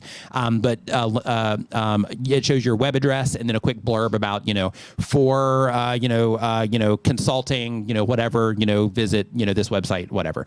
And then by doing that, what you're doing is you are making it to where the content is focused more on the viewer experience, but then you're also adding those things. So the win with that, and the reason that this is so important, is because if people come in, they're going to get that awareness with you, but if they get the value that you're putting out from the videos, then they're going to keep coming back and they're going to keep watching more if you're helping them out. And through all of the content that they're, watching of yours, they're going to get that message because, you say it at the beginning of every video, you have your, website URL and all of that. So you are giving them the information that they need, but you need to make sure that you are front loading, the viewer value there, because a lot of business owners will mess that up and their videos won't do well because they're just trying to get in as much information about the business and they're looking at it more from the view of okay, this is an advertising opportunity instead of this is an opportunity for me to demonstrate what it is that I know with the people that are interacting with my content, and the people that really enjoy how I teach or help them or whatever, then those people will end up contacting me for, consulting. So what you do there is you basically have your YouTube channels, the front facing or the, the public facing, value base of what it is that you offer. And then you use that, of course, as the top of funnel to get people into what it is that you're doing. But when it comes to making sure that you're not, kind of damaging it with the business advice, or not the business advice, but by putting all the business info in there, that will help your videos perform better if people, respond better to it, which means you'll end up getting more views, which means at scale, you'll also be able to reach more people and get more clients with what it is that you're doing. So, so because of that, just make sure that, things are structured right and that you're, that the focus of the video is like, how can I help these therapists as much as possible? But then add your business stuff, as a layer on top of that. Are you finished? Yes. Take a drink. Hydrate. Hydrate. Yeah, Carrie. I want to add something to that because they mentioned that they hired an editor. Okay. And that didn't help, correct? All right. So I want to mention something here. Just because you hired an editor, it does not mean that they are a good editor for YouTube or a good editor for your particular niche and the way your audience wants to have content delivered to them. I've been editing for over 20 years, and I can tell you that I'll blow a video in the first 15 seconds just by having the wrong hook. Right. Or I might blow it 3 minutes in by showing something on the screen that's just too distracting. Or I might not showing enough. Or not showing enough. For too long. And I just don't hold their interest. So hiring an editor alone isn't always the answer. Yeah. The presentation. Anybody can cut a video. There's a difference between a video editor and somebody that can cut up videos. Yes. Big difference. Yeah, for YouTube. Cut up for social YouTube, media. yeah. Because there's different editing techniques that you can use to get people to watch longer as well. So don't be too hard on your editor. They might not, it could just be your presentation. Like it could be your presentation, something that you're showing around that time, or maybe you go into hard sell mode or 3 or 4 minutes in. There's so many variables. Yeah. So many variables. Midwest Ghost Hunters is our next question here. They do entertainment content. The goal of the channel is to share the history and potential hauntings of some of the scariest places in America. Question: what's the best way to move content from one channel to another? I have some videos on my main channel that aren't really in line with my mission statement and would fit better in a second channel. Is it better to move them as a whole or one video at a time? And do I need to perform any editing in order to technically not be re-uploading the content? So with that, one thing that I would recommend that you do is I would take them down. If you're like, hey, I'm taking these off the channel regardless, I would take them down and then I would go through, because you probably know a lot more now than you did when you were putting those videos together, initially. So because of that, I would go through and then I would use like the retention that you already have on the videos that you're going to be taking down, screenshot all of that, when you're taking them down, and look for problem areas and see if there's things that you can do to kind of fix those problem areas, and also just kind of freshen things up a little bit, with the new knowledge that you have before you put them out on that other channel. And then when you start uploading to that other channel, just upload with like a normal upload cadence like you normally would. But the idea in terms of, kind of refreshing the videos is so that you're not uploading the same exact videos, right? So that you bring it down, maybe you add, some different B-roll to it, maybe you just kind of, freshen up, maybe the intro or, something like that, which is something somebody mentioned earlier in the stream today. And I was like, yeah, don't do that. But since you're moving it to a different channel, then in that particular case, you're going to be, uploading that entire thing of content over there. So just kind of freshening things up and making it, a little bit better with the, new skills that you have is the approach that I would take there if I was doing that. So Travis sent us a super sticker. Oh, nice. Thanks, Travis. Appreciate it, man. He says it's safe. He said, does Epidemic Sound safe? You got Epidemic Sound? Let me scroll up here. Yeah, I haven't had issues with Epidemic Sound in the past. I have not. So to my knowledge, I think they're okay. What you want to do is when you log into your Epidemic Sound account, if you go to your account settings, they have the option to where you can put in your YouTube channel, your TikTok, any of your social accounts. No, I'm asking you. You have that Epidemic Sound. Do I have it? Yeah. Okay. Yeah. So I'm gonna let it. I'm gonna load this up and let it rip then. Hold on. Okay. Go ahead, keep talking while I load this up. Actually, you know what? Wait, because you know how my card got compromised. Yeah. I'm not sure if they've tried to bill me or not. So here, hold on. Yeah. So don't add any Epidemic Sound stuff to. Did you do it already? No, I'm about to. Oh, okay. Here, give me 1 second. I'll be able to tell you here in a second. Go ahead and talk for a second. All right. Yeah. So Travis made the super chat sound, which is this. Super chat. And he also made the membership, Welcome to the Nimminati. Welcome to the Nimminati. Okay, active. And we now have a super sticker sound. That it's coming from PayPal. Yeah, you're good? Yep. Okay, Yep, carry it. I'm going to load this up then. Yep. Go ahead. Carry it. All right. So, so next up on the list here, we got Millennial Legends. They upload every other day. The type of channel is a travel vlogger / expat. The goal of the channel is to grow a complete business in brand and thought. The question is, in 2023, with travel vloggers being such a saturated market, what is the best advice for somebody starting a travel vlog now? So keep in mind when it comes to YouTube, and this is the hardest thing for like new content creators, because you're faced, especially if you hang out in new YouTube communities. Like, and no offense to anybody that's new here that hangs out in these communities, but a lot of new YouTuber communities, at least on Facebook and Reddit, in those communities, you find a lot of negativity around like YouTube, a lot of bad information about how like their system works. You find a lot of, just kind of discouraging messages. You find some positive stuff in there too, but there's a lot of people that, because they're not getting results, instead of them looking at themselves and saying like, okay, I need to do better, they just like blame it on YouTube, or they say it's too saturated, so therefore you shouldn't do it and stuff like that. But the awesome thing about YouTube is, and just all these platforms, like the awesome thing about them is that when you as a person are taking your thoughts and ideas or whatever it is that you want to share or show or whatever, and you're putting it out there into the world, it's not just the thing that you're putting out there into the world, right? It's that thing that you're putting out there into the world, but it's also the way that you're putting it out, the way that you're showing it, the way that you're sharing it, the way that you're explaining it, the way that you build it. It's all the nuances of, your personality and the choices that you make when you're putting everything together that makes it unique.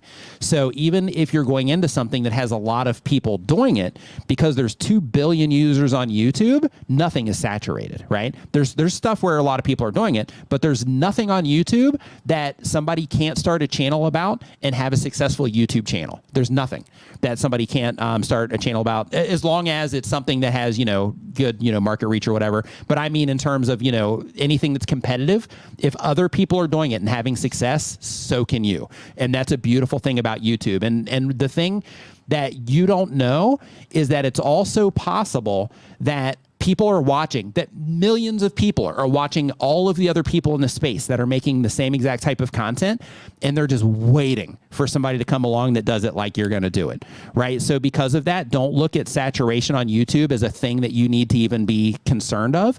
Saturation on YouTube is proof that the idea that you have or the niche that you're getting into works. And then from there, when you start doing it, the people that enjoy how you do it are going to, hop on board with how it is that you do it. So in terms of the best advice for somebody starting a travel vlog now, go and look at what works. You have all of these different travel vlogs that have been doing it for a while. Go look and see the content. Okay, these are the things that people typically respond to. So since this is what people typically respond to, let me start topically with doing some of these things based around, my travel. So if it's like list videos of things to do, then hey, let's do some of those. If it is, these are things you need to avoid, then let's do some of those. If it's packing content, then let's do some of those.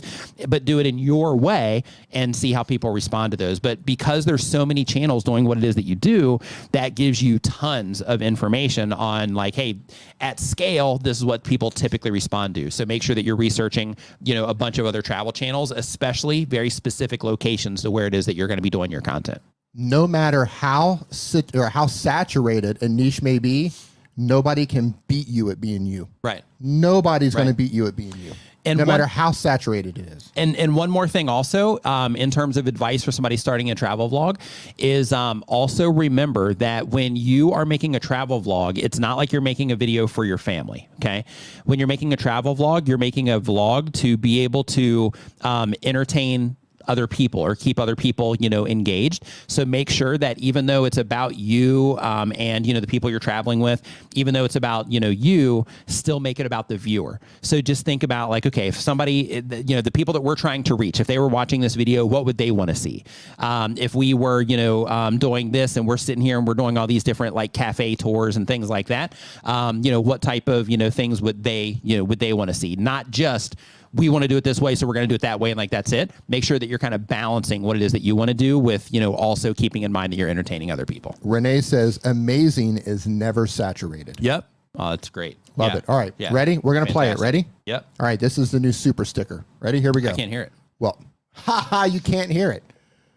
I'll just tell you it's awesome or not. So I don't know what the volume level is on this. Travis may be blowing our eardrums out.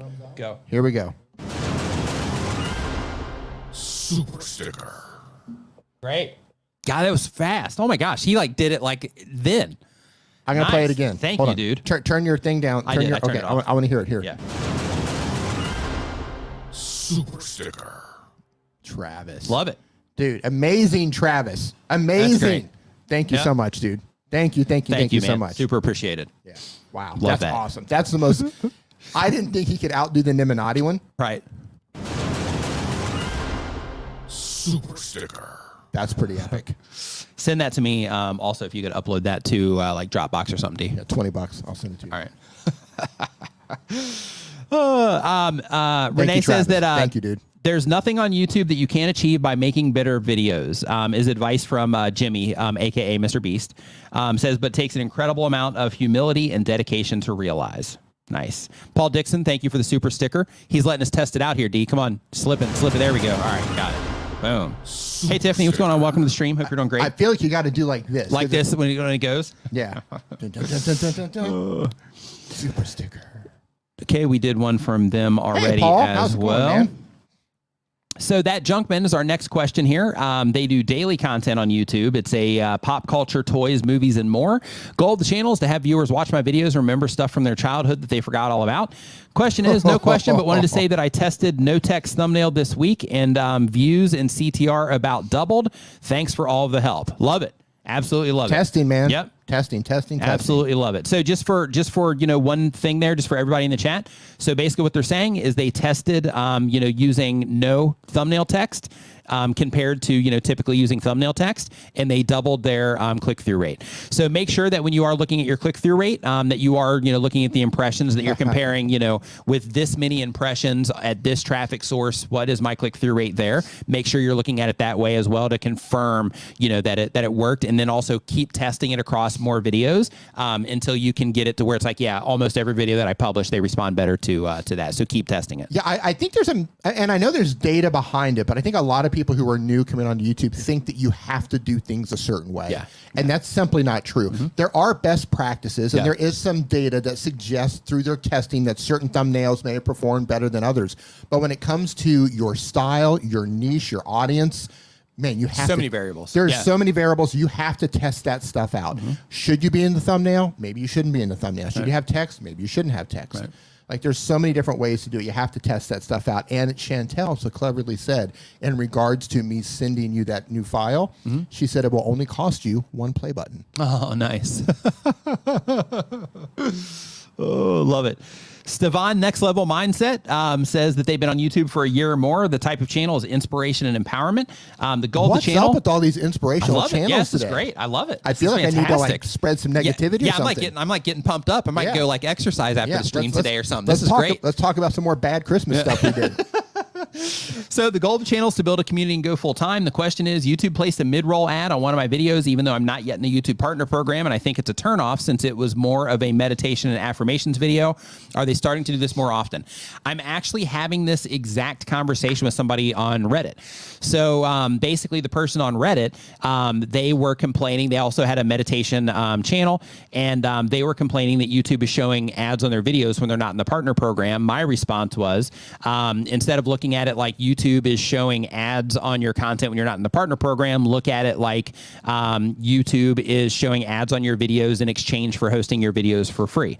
In that particular case, they came back to me and said that they prefer to look at it like YouTube is making money off of their data, and therefore YouTube should just host their videos for free off of their data. So they do kind of have a point a little bit, but on the other side of that, though, it's YouTube's platform. They have the right to do it, and then we have the option to play the game or not. So it's just the reality of what it is, right? I'm not being like a jerk and saying that. It's just the reality of the situation. So because of that, if you are uploading videos to YouTube, they do have the right to put ads on your videos, and if they wanted to, they could put an ad every 15 seconds if they chose to. They don't, but they could if they chose to. So you just have to make sure that you are mindful of that, and the best way that you can fix that problem is by making your content and getting your channel into the YouTube partner program. Once you get into the partner program, then you have the option to turn the ads off in the partner program. So when you find it interruptive to the viewer experience, I agree, it is. Like if you're doing like meditations and guided meditations, things like that, and there's like a mid-roll, yeah, nobody wants to hear about Toyota when you're sitting there, focused on, being a mountain that never moves, right? So like that should be something. All right, Renee. To where you can market? No. So there should be something, because that's very specific. It is. Like if you have a certain type of video, you should be able to select the tone, and then YouTube can adjust either the volume or the ad based on the tone of the video. Like, is this a relaxing video? Yes. Therefore, they show a relaxing ad. Like, nothing will like jump you out of your seat more if you don't have premium, by the way, which is the best thing you're ever going to spend money on. Yeah. Is like headphones on, chilling out, listening to something, and some Toyota 4x4 comes up into your ear, right? Right. Yeah, definitely. Yeah. Definitely.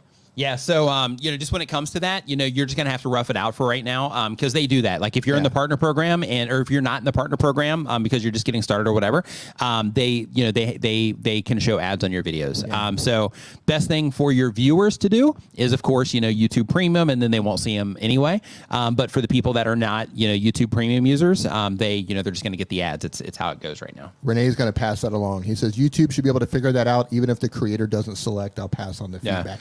Yeah. Just to match it's all about mood. Yeah. Right? It's all about especially in situations like that. Yeah. Like ASMR content, meditation content. Right. Like Terrestrial Vibes, he comes and hangs out here from time to time. So like one of the things that he does is he does the singing bowls. He's got like a whole thing. It's so awesome, dude. Like his setup. You got to send me his channel. Yeah, so he's got like a whole thing of crystal singing bowls in front of him. God, that just sounds awesome. And then he has a green screen, and then he has this like cool looking thing that he sits on. So like he's sitting here with these like crystal singing bowls, and then he's got the green screen where it's doing all this like crazy stuff, and yeah, it's pretty awesome. But like in a situation like that where you're sitting there and you're vibing with that, and then Toyota 4x4, it's like, oh, come on, yeah. Can you like ASMR? Yeah, right. ASMR. Right. They're like scratching on the thing. Toyota 4x4. Right. It's like, whoa. Yeah. Trying to listen. That goes in your ear. Yeah. Yeah. So Martin says that. Not sponsored by Toyota, by the way. Hashtag not sponsored. But hey, you can send us a truck if you want. We'll take it. Call me. Yeah. Yeah. But Martin says the only negative reviews that I get, because he does meditation content as well, he says are over the advertisements also. Yeah. Even though the content's free, the advertisements, are the complaint that he gets too. I think Doug said above, what about silent ads? Yeah. Visual ads only. Well, I don't think that would work because, like, for example, if your eyes are closed, if your eyes are closed and you're listening to like a guided meditation, then you wouldn't see that ad. Yeah, the stupid idea, Doug. Don't say that again. So Toyota's getting hammered here. Well, that lets you know the kind of ads that we get over here. Yeah. But listen, in all seriousness, if you're gonna pay for a subscription-based service, premium, YouTube Premium is the best money I have ever spent, and this is including Disney, where they're streaming Star Wars. Yeah. You don't see ads on anything. It's great. YouTube Premium is hands down the best subscription service I pay for. Yeah. Doug's like, all right, bye. I'm just playing, Doug. You know that. Four Stroke Freedom is our next channel. They're a motorcycle vlogger. The goal of the channel is to live my dream. And the question is, do you lose watch time adding to your 365 days if you delete a video for good? Yes, Dave, you do. So basically, in order for the watch time to count, the video has to be public on YouTube. So it can't be unlisted, it can't be privated, and it obviously can't be deleted. It has to be public on YouTube for it to count. 50 cents a day. Stefan says 50 cents a day for YouTube Premium. Huh? I mean, come on. Right? Yep. 50 cents a day. When you break it down like that. Yeah, when you make it sound like that, it's like, oh, come on. Yeah, anybody's like, oh, I'm not kidding. It's funny if you go to the YouTube subreddit. Right. All it is just people complaining about ads. Like that's like half of the post there. Right. And it's like, just get premium. The amount of time that it took you to come in here and make this post to complain about it, and the amount of space that takes up in your brain, you could have just gotten premium. Oh, no. Travis says gifted memberships is done. Kind of silly feel not to. Dude, you are just amazing, Travis. Thank you, dude. Nice. Wow. I feel like we should pay for Travis's YouTube Premium for only 50 cents a day. Yeah, I'm down. We could like I'm down. For 50 cents a day. If we just bumped it to $1 a day, it's not 75 cents a day. We could pay for Travis's YouTube Premium and like build a well in Africa. Yeah. Yep, absolutely. Like legit. Right? Like I remember those commercials. Have Travis build a well. Travis tries building a well. Yeah, so basically go to Africa, buy him premium, and then he has to go to Africa and build a well. Yeah, a well. I'll go with you, man. Yeah. We'll go to. We can go together and donate our time and like do good stuff over there, Travis. I'm with you, dude. So Kristen's Epic Adventures says that, let's see here, they do educational content. The goal of the channel is to help others learn to play role-playing games. And the question is, I've had a channel for 3 years, but only made videos for the first 18 months, and then I stopped. I wanted to get started again and pursue brand deals. How many new videos or how long should I post before reaching out to companies for brand deals?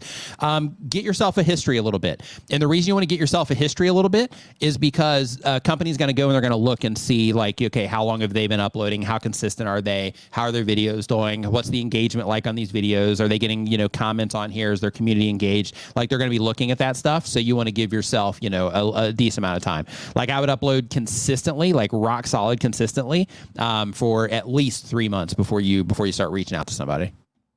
And that's for 2 reasons. 1, to make sure yourself that you're going to keep doing it, and 2, to show them that you are that you're recently consistent as well. We've got another sound that we're going to play here in just a moment. Totally Toasty, thank you for the super chat. Says I do anime skits. My skits based on Yu-Gi-Oh do well, so I made Yu-Gi-Oh videos for the last 6 months. I want to do skits on the other anime. Should I do it or keep uploading Yu-Gi-Oh vids, bringing in my views? So I'm going to look at your channel really quick and see what kind of views those are bringing in. So you're 26,000 subscribers. Let's look at a video that was uploaded just a little bit ago. While you're doing that, so I'm 2 months. Yeah, where you're at right now, I think you would be fine. Let me look at your shorts, though. Hold on. Here, I'm going to play this while you're doing that. Ready? This is gifted memberships, and you can't hear it. Yeah, I can't hear it. Okay, good. Hold on. Thanks for gifting memberships. That's neat. Do you hear that? That was awesome. No, there's something else going on. Oh, I think it's your fan. I think that's what I'm hearing. Travis, dude, that is awesome. Speakers up. Ready? Totally not what I expected, and I absolutely love it. Let me unmute here. Ready? Go. Thanks for gifting memberships. That's neat. Travis. Love it. Thanks that's for awesome. gifting Thanks, dude. memberships. That's neat. Dude, thank you so much, Travis. Much appreciated, dude. I need to get all those into a video because I have the super chat one. Like I've got this. Super chat. I need to make videos for all of those things. Love it. All right, we got some super chats. I think we got that one already. I did that one totally toasty. I did that one already while you were doing that. So let's see here. So next up, oh yeah, for totally toasty. So in your case, yeah, I think you'd be fine doing the other one. I see that you do have actually some of these shorts. You're getting like a lot of views on them. So let's see here. So that was sus. Okay, fine. Yeah, I think you'd be fine, man. Like going, since it's in the short shelf, since that's where you're getting most of your activity from, I think you'd be fine trying something else. So what I would do there is I would experiment and I would try a few, but I would stagger them in between the Yoichi content. So basically, when you're doing that content, put out like, let's say 2 of those and then drop in one of the experimental ones and then do like 2 more and then drop in an experimental one and see, you know, how people respond to those. But yeah, you're doing great in shorts. Nice work on that.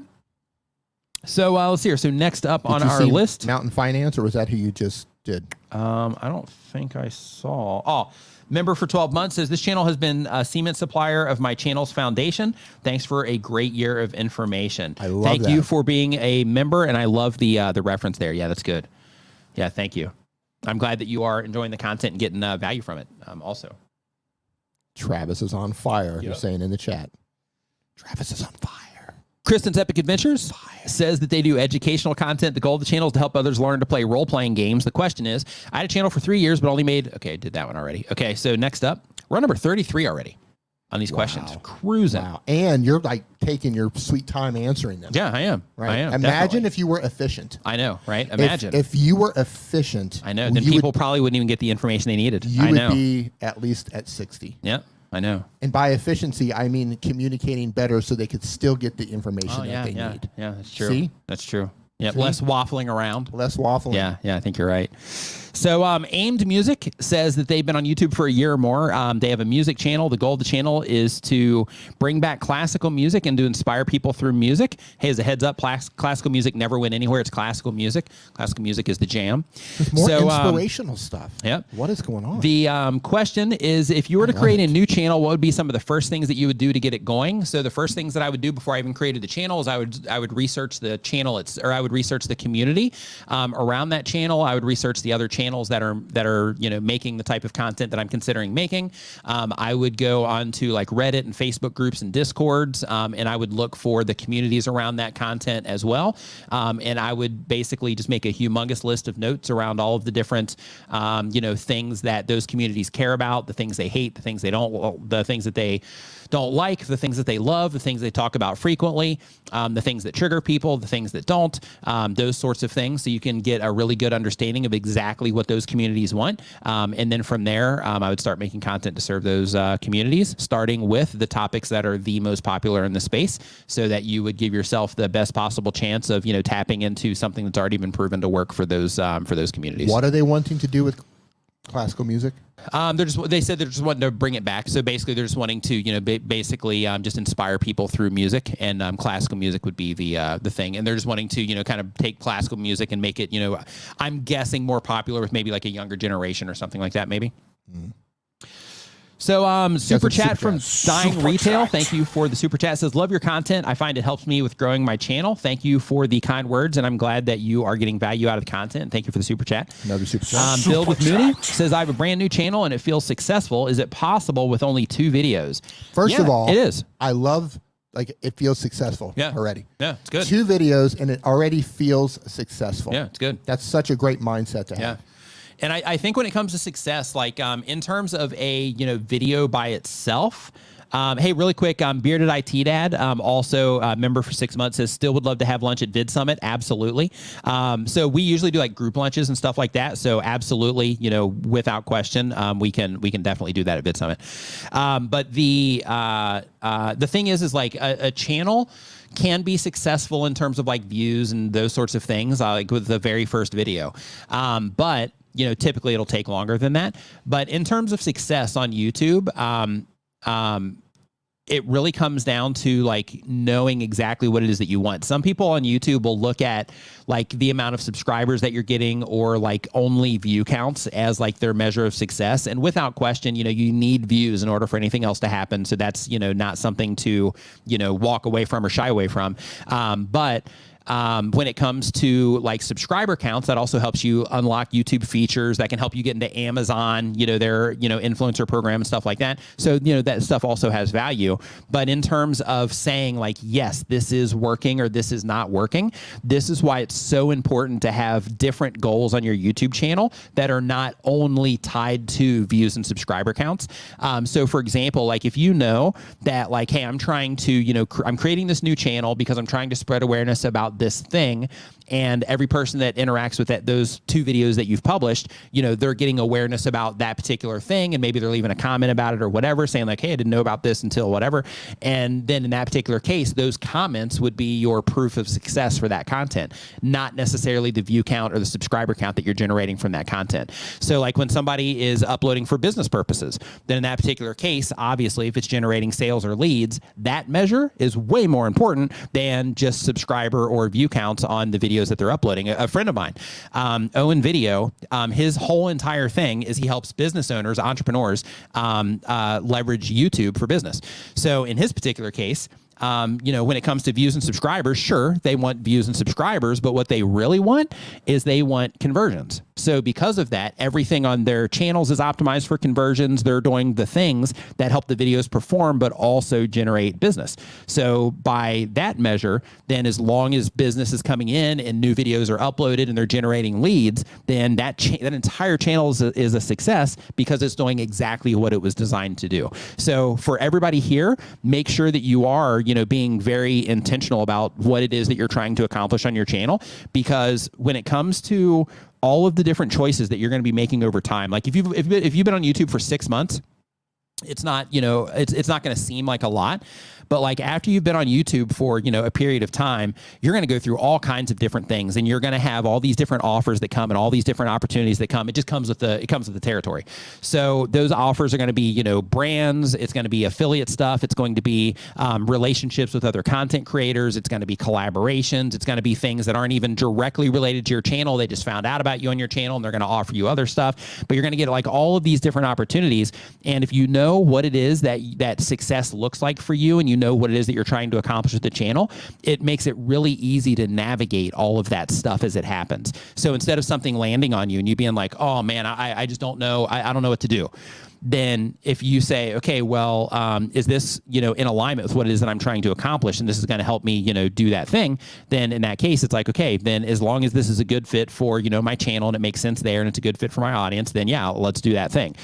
Or if it's something your audience might not even know about, then in that case, it's like, okay, well, yeah, let me go take this opportunity because it's still in alignment with my, with my goals, or it would help me in some other way, step towards my goals in that direction. So, knowing what you want is a really important thing because it helps you also maintain your own mind state as well. So like, for example, when content creators are only focused on views and subscribers, since YouTube has seasonality to it, if you are in a place to where your views are down and your subscribers are down, like some people, they won't sleep, right? I mean, they will, but it'll just drive them crazy. Other people will be like, okay, I'm just in that downtime right now, and really that's not what I'm trying to do, so not that big of a deal. I just keep on trucking, and then, I know what I'm trying to accomplish. That allows me to stay in my lane, right? So like, it just comes down to having that understanding of what you're trying to do, and then just making sure everything that you are doing is leading you towards accomplishing those goals. And Renee says right here, there's a lot of creators who make incredible amounts of money from relatively few views every month, all in converting a very specific audience to well-maintained well-matched products. Absolutely. Absolutely, without question. So let's see here. Next up on the list here, we've got Soft Symphony Hub. Soft Symphony Hub does daily content. The type of channel is soft music instrumentals for sleeping, meditation, reading, yoga, and more. The goal of the channel is to be a full-time creator and also get monetized. And the question is, my channel isn't getting any organic views and subscribers. Keep going. Keep going. So you're doing daily content right now. You've been on YouTube for less than 6 months. So it's possible that you might need to kind of pull back a little bit if you are just rushing to get content out every day, because there's, of course, the age-old thing of quality versus quantity, right, that everybody, talks about. So when it comes to quality versus quantity, you have to make sure that before you ramp up quantity, that you have quality. And quality isn't camera optics. Quality isn't just how your audio sounds. Quality is nothing more, in my opinion, than how people respond to what it is that you're doing. If the viewer sees it as a quality experience and they're enjoying themselves, if you're using a potato camera to shoot it on, then by all means, you're doing the right thing because people are loving it. But if you're like, if you're only focused on, I just got to pump out as much content as I possibly can, then in that particular case, you could be missing a lot. What's their channel name? I got them pulled up here too. It's Soft Symphony Hub. So they're on music stuff, and they're doing they've got this 3-hour video here. So far, it's got 15 views on it, which is good. But it's soft music video for restful nights, soothing music for sleep. I think your imagery is good. I think your titles are okay. I think all of that stuff is fine. I find it. Yeah, I think all of that stuff is fine. I would just kind of hold out and just make sure that you're using your audience retention reports on these 3-hour videos to see how far people are making it. Because if you're putting out videos that are long like this, you need to make sure that, some of the people that are interacting with them are making it through it, because if not, then it doesn't make sense to put out like a 4-hour video, right? And I know it's for sleep, but I'm just saying if people aren't making it that far, then that means they're not falling to sleep. They're getting up and they're changing it. So you can look at the specific tracks that you're using. You can look at what's happening in the video, what they're hearing, and you can make adjustments there from your next videos. Bangin' Gears, thank you for the super chat. I appreciate it. I got and the bearded IT dad, thank you for the super chat as well. What? No, we're gonna hit the super chat. Roberto Blake in the house. What's up, dude? Roberto. Hope you're doing awesome. He says, my business did 11,000 more in revenue without AdSense or sponsors or affiliate links last month without a single video uploaded from just promotion in the community tab, my email list, and Twitter. Yep. Just goes to show, right? Like when you know what you're trying to do, it's makes the whole thing easier. So here, next up on the list, we've got Bearded Iron. There we go. It says Bearded Iron does health and fitness content. The goal of the channel is to help dads like me drop the weight. And the question says, hey, Nick and D, amazing as always. Thank you for the kind words. Says, that, man. That's really seems like a silly question. As now I'm 80 videos in, I should know this, but I'm having trouble with keywords. I sit in a saturated niche, so finding good keywords for titles is challenging. I use TubeBuddy, but some of the high scores that I get have very specific titles that don't seem all that searchable to me. So here's something to think about. I have a video on my channel that shows you how to use TubeBuddy's Keyword Explorer. Please watch that.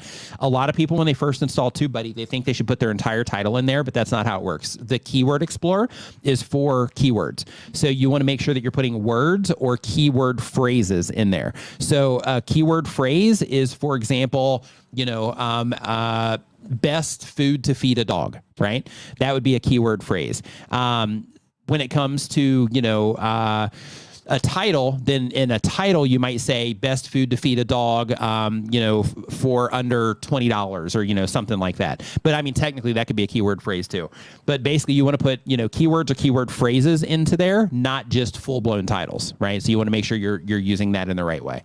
But what you say is, can you explain exactly what a keyword is? So for example, lose weight and how to lose weight and how to lose weight fast in 2023 is lose weight the keyword? Yes.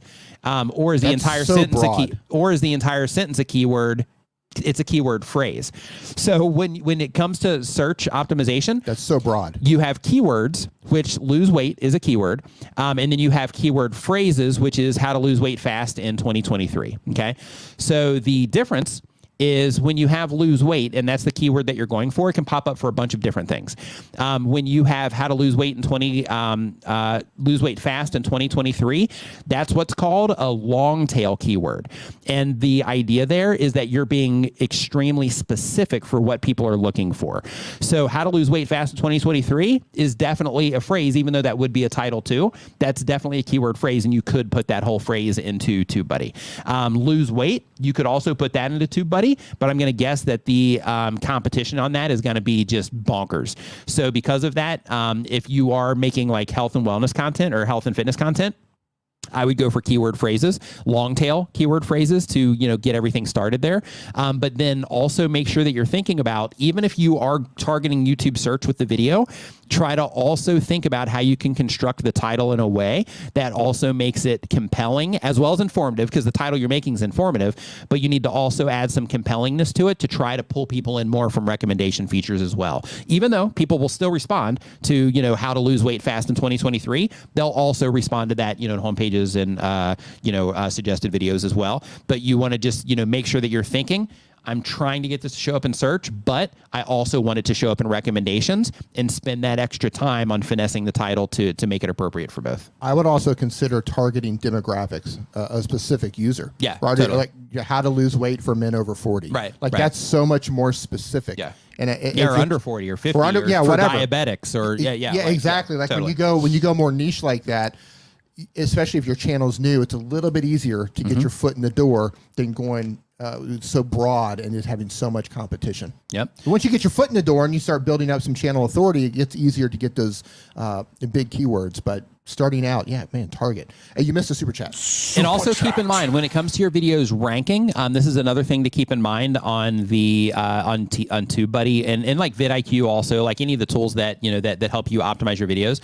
So optimizing your videos for, for discovery or just for, YouTube search, whatever. Like that's one step in the process, but keep in mind, anybody can just write those words in their title, right? The thing that's going to make your video actually end up, being in search and staying in search in a good position is that the video has to beat out the other videos that are there, or at least be competitive with the other videos that are there. So your ability to get that search traffic is going to be dependent on how well your videos perform in search. So optimize them like you're currently doing, but just keep in mind that if your videos, do show up there and you are getting search traffic, that means that your videos are performing well for that particular query. But if they're not, staying there, then that means that they're just not, they're not performing as well compared to the other videos that are there. You have a super chat from Bunga Logic.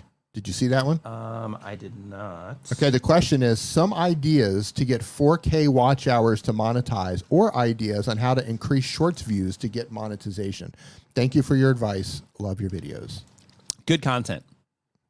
And I know that's kind of like a a cop out of sorts, but it really is like it's content And upload frequency. Yeah. So like if you want to get more views on your YouTube shorts, then you have to use the data that you get from your current YouTube shorts to learn how to make better shorts.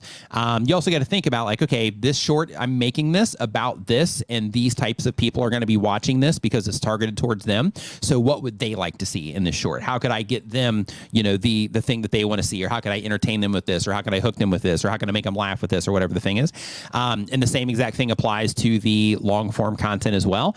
Is it's all based on performance. So if you want everything to perform better, then you have to make sure that you're paying attention to your analytics so that you can start to learn how people respond to your content, so that you can modify things along the way to create a better experience for your viewers. Because since everything on YouTube is response based, our job, and I mean, this is overly simplifying it, but our job is to learn how to get that response, right? And the way that you get that response is by creating content that people respond to at the click and they're satisfied with when they're actually interacting with the content. If you can do that and you can just focus on like, okay, I got to get really good at getting people to click, and then I got to learn how to get people to enjoy my content. That can come from structural things that I'm doing. That can come from how I'm hooking them. That can come from how I'm editing the videos, or the specific things that I'm showing them, or how I'm communicating, or whatever the thing is. But you got to learn how to do those two things: get them to click, get them to enjoy the content. If you can do those, then all of the bonus things that you add on top of that are just going to be like dessert. But you need to make sure that you're learning how to do those things, because right now, if you're trying to get that 4,000 hours of watch time, that means that you are still trying to get into the partner program, which means that you're probably still new. So keep in mind, of course, everybody with everything. Like I want to, go into the gym and I want to walk in, work out for like an hour and come out just like fit. But it doesn't work that way. I have to go and I have to keep going. I have to get the reps in. I got to do the thing and all of that if I wanted to lose weight. And YouTube's the same exact way. For you to get that 4,000 hours of watch time, you have to make enough content and develop your skill sets enough so that it facilitates the ability to get that 4,000 hours of watch time. You have another super chat from Beaver Zero. Super chat. Beaver Zero, thank you for the super chat. What's the question? It just says 88. They have 88 subscribers to go to 9,000. Celebrating early. Take my money. Nice. High five and fist bump to you for 9,000 subscribers on your YouTube channel. 1,000 away from that 10. Absolutely love it. We need a video graphic with a bunch of fist bumps. Oh, that's good. Yeah, that's good. Yeah. I don't know how they would work here, but like all kinds of fists. Send it to Raymond. Kind of fists come in and like, everywhere. hey, Raymond, I need the video with like a bunch of fist bumps. Yeah. But it has to be fist bumps. Yeah. It can't look like we're getting beat up from around. Yeah. I mean, that'd be kind of funny too.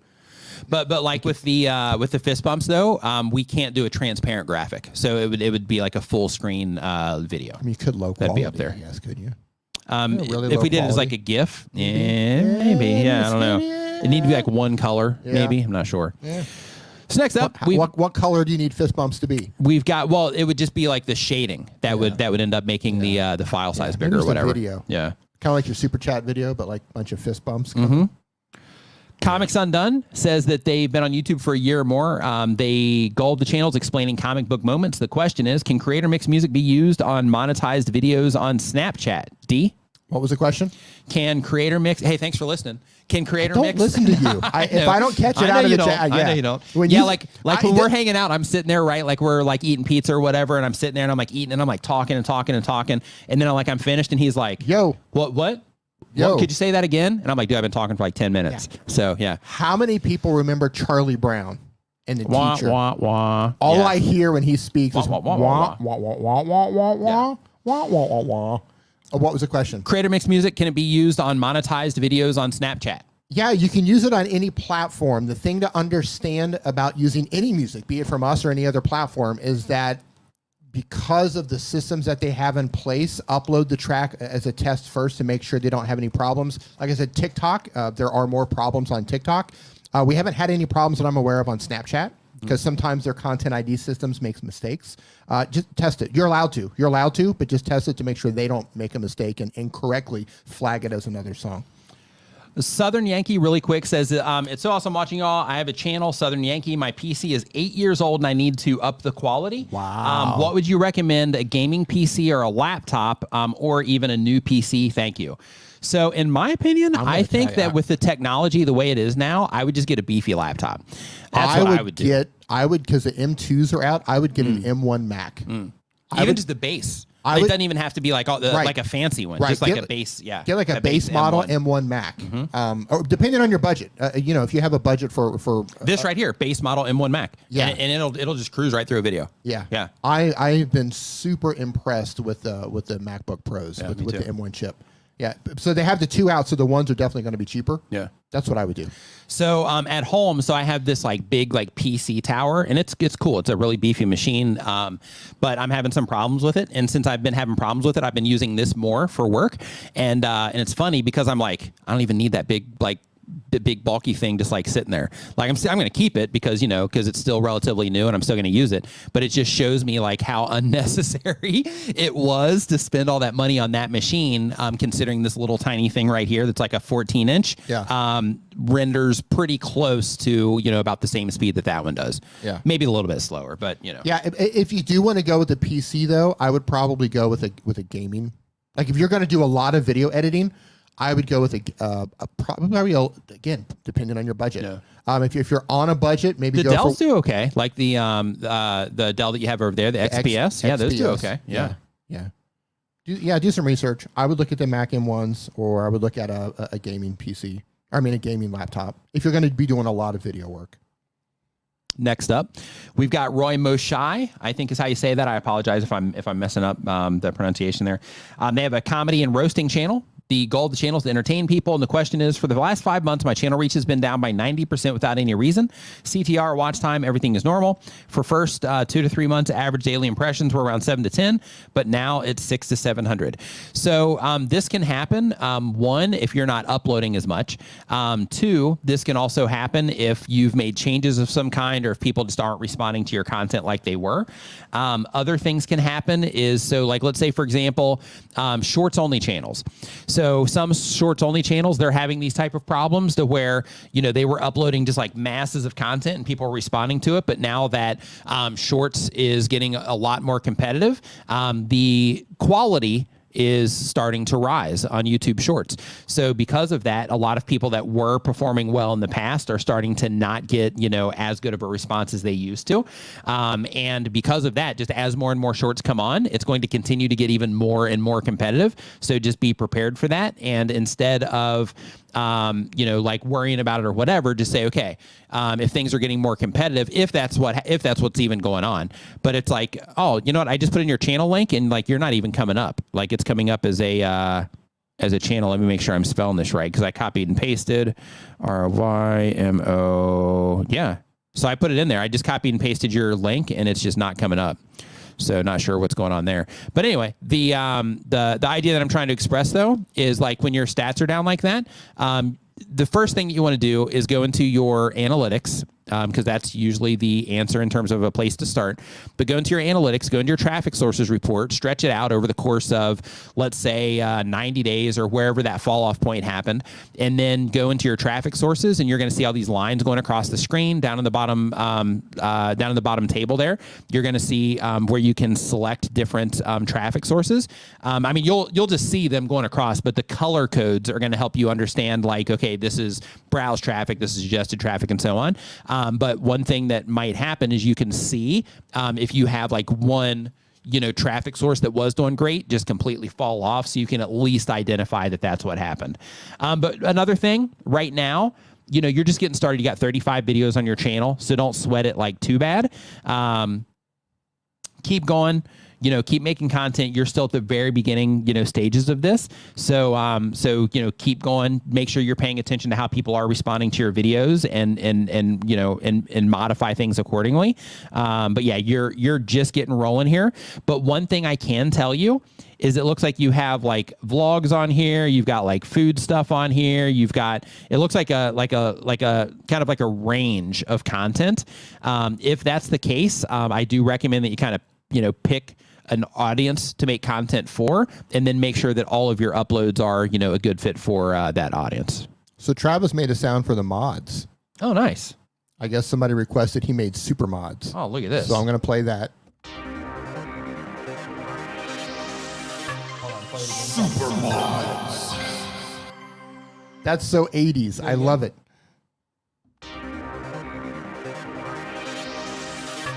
Super mods. That's awesome. Kudos to the moderators. Thank you for all you do. Thank you for Travis, that. that's awesome, Yeah. man. Super mod. That's so like 1983 TV, like, you know, like the stars coming out of the. It is. So, Hey, you got a super chat. Zangdong, thank you for the Zangdong Zidong CA. Thank you for the super sticker there. Super appreciated. Travis coming in. This is why we call Travis the MVP. Yeah. Travis MVP. Mm-hmm. Most valuable player, always. Playa. The most valuable player. Eric Travis. Percussion is our next channel here. Eric Percussion says they do music and information. The goal of the channel is to make fun, creative, and informative drumming/percussion related videos. The question is, if I reuse a video from TikTok with a TikTok watermark music text, can I get flagged by YouTube and not recommended as much? So one thing that YouTube has said in the past, I don't know if this still applies or not, but I know this is cross-platform too. So if you take a YouTube short and you upload it to TikTok, the same thing happens. But basically, they had mentioned that they suppress content that has the watermarks of other platforms on it. So so keep that in mind. But when it comes to the music, you can absolutely get a copyright strike with the music. Yeah, for just the video, there are services for free that you can download the TikTok video and it will remove the watermark. Yeah. Just as a heads up on that. Bearded Dad, thank you for the super sticker there. Super chat. Eric White Whiskey Studies says that sounded like it was from the movie The Never Ending Story. Nice. That is such a great movie. Atreyu. Man, I haven't watched it. Atreyu. You're amazing with names. Atreyu. Wow. Yeah. The nothing, right? It was like the Yeah. nothing that was coming, and So Saldor, good. the lucky dragon, Wow. right? Yeah. Come on. Incredible. I don't know Come how on. you remember that stuff. I can't remember where I put my keys, but I remember that stuff. Man.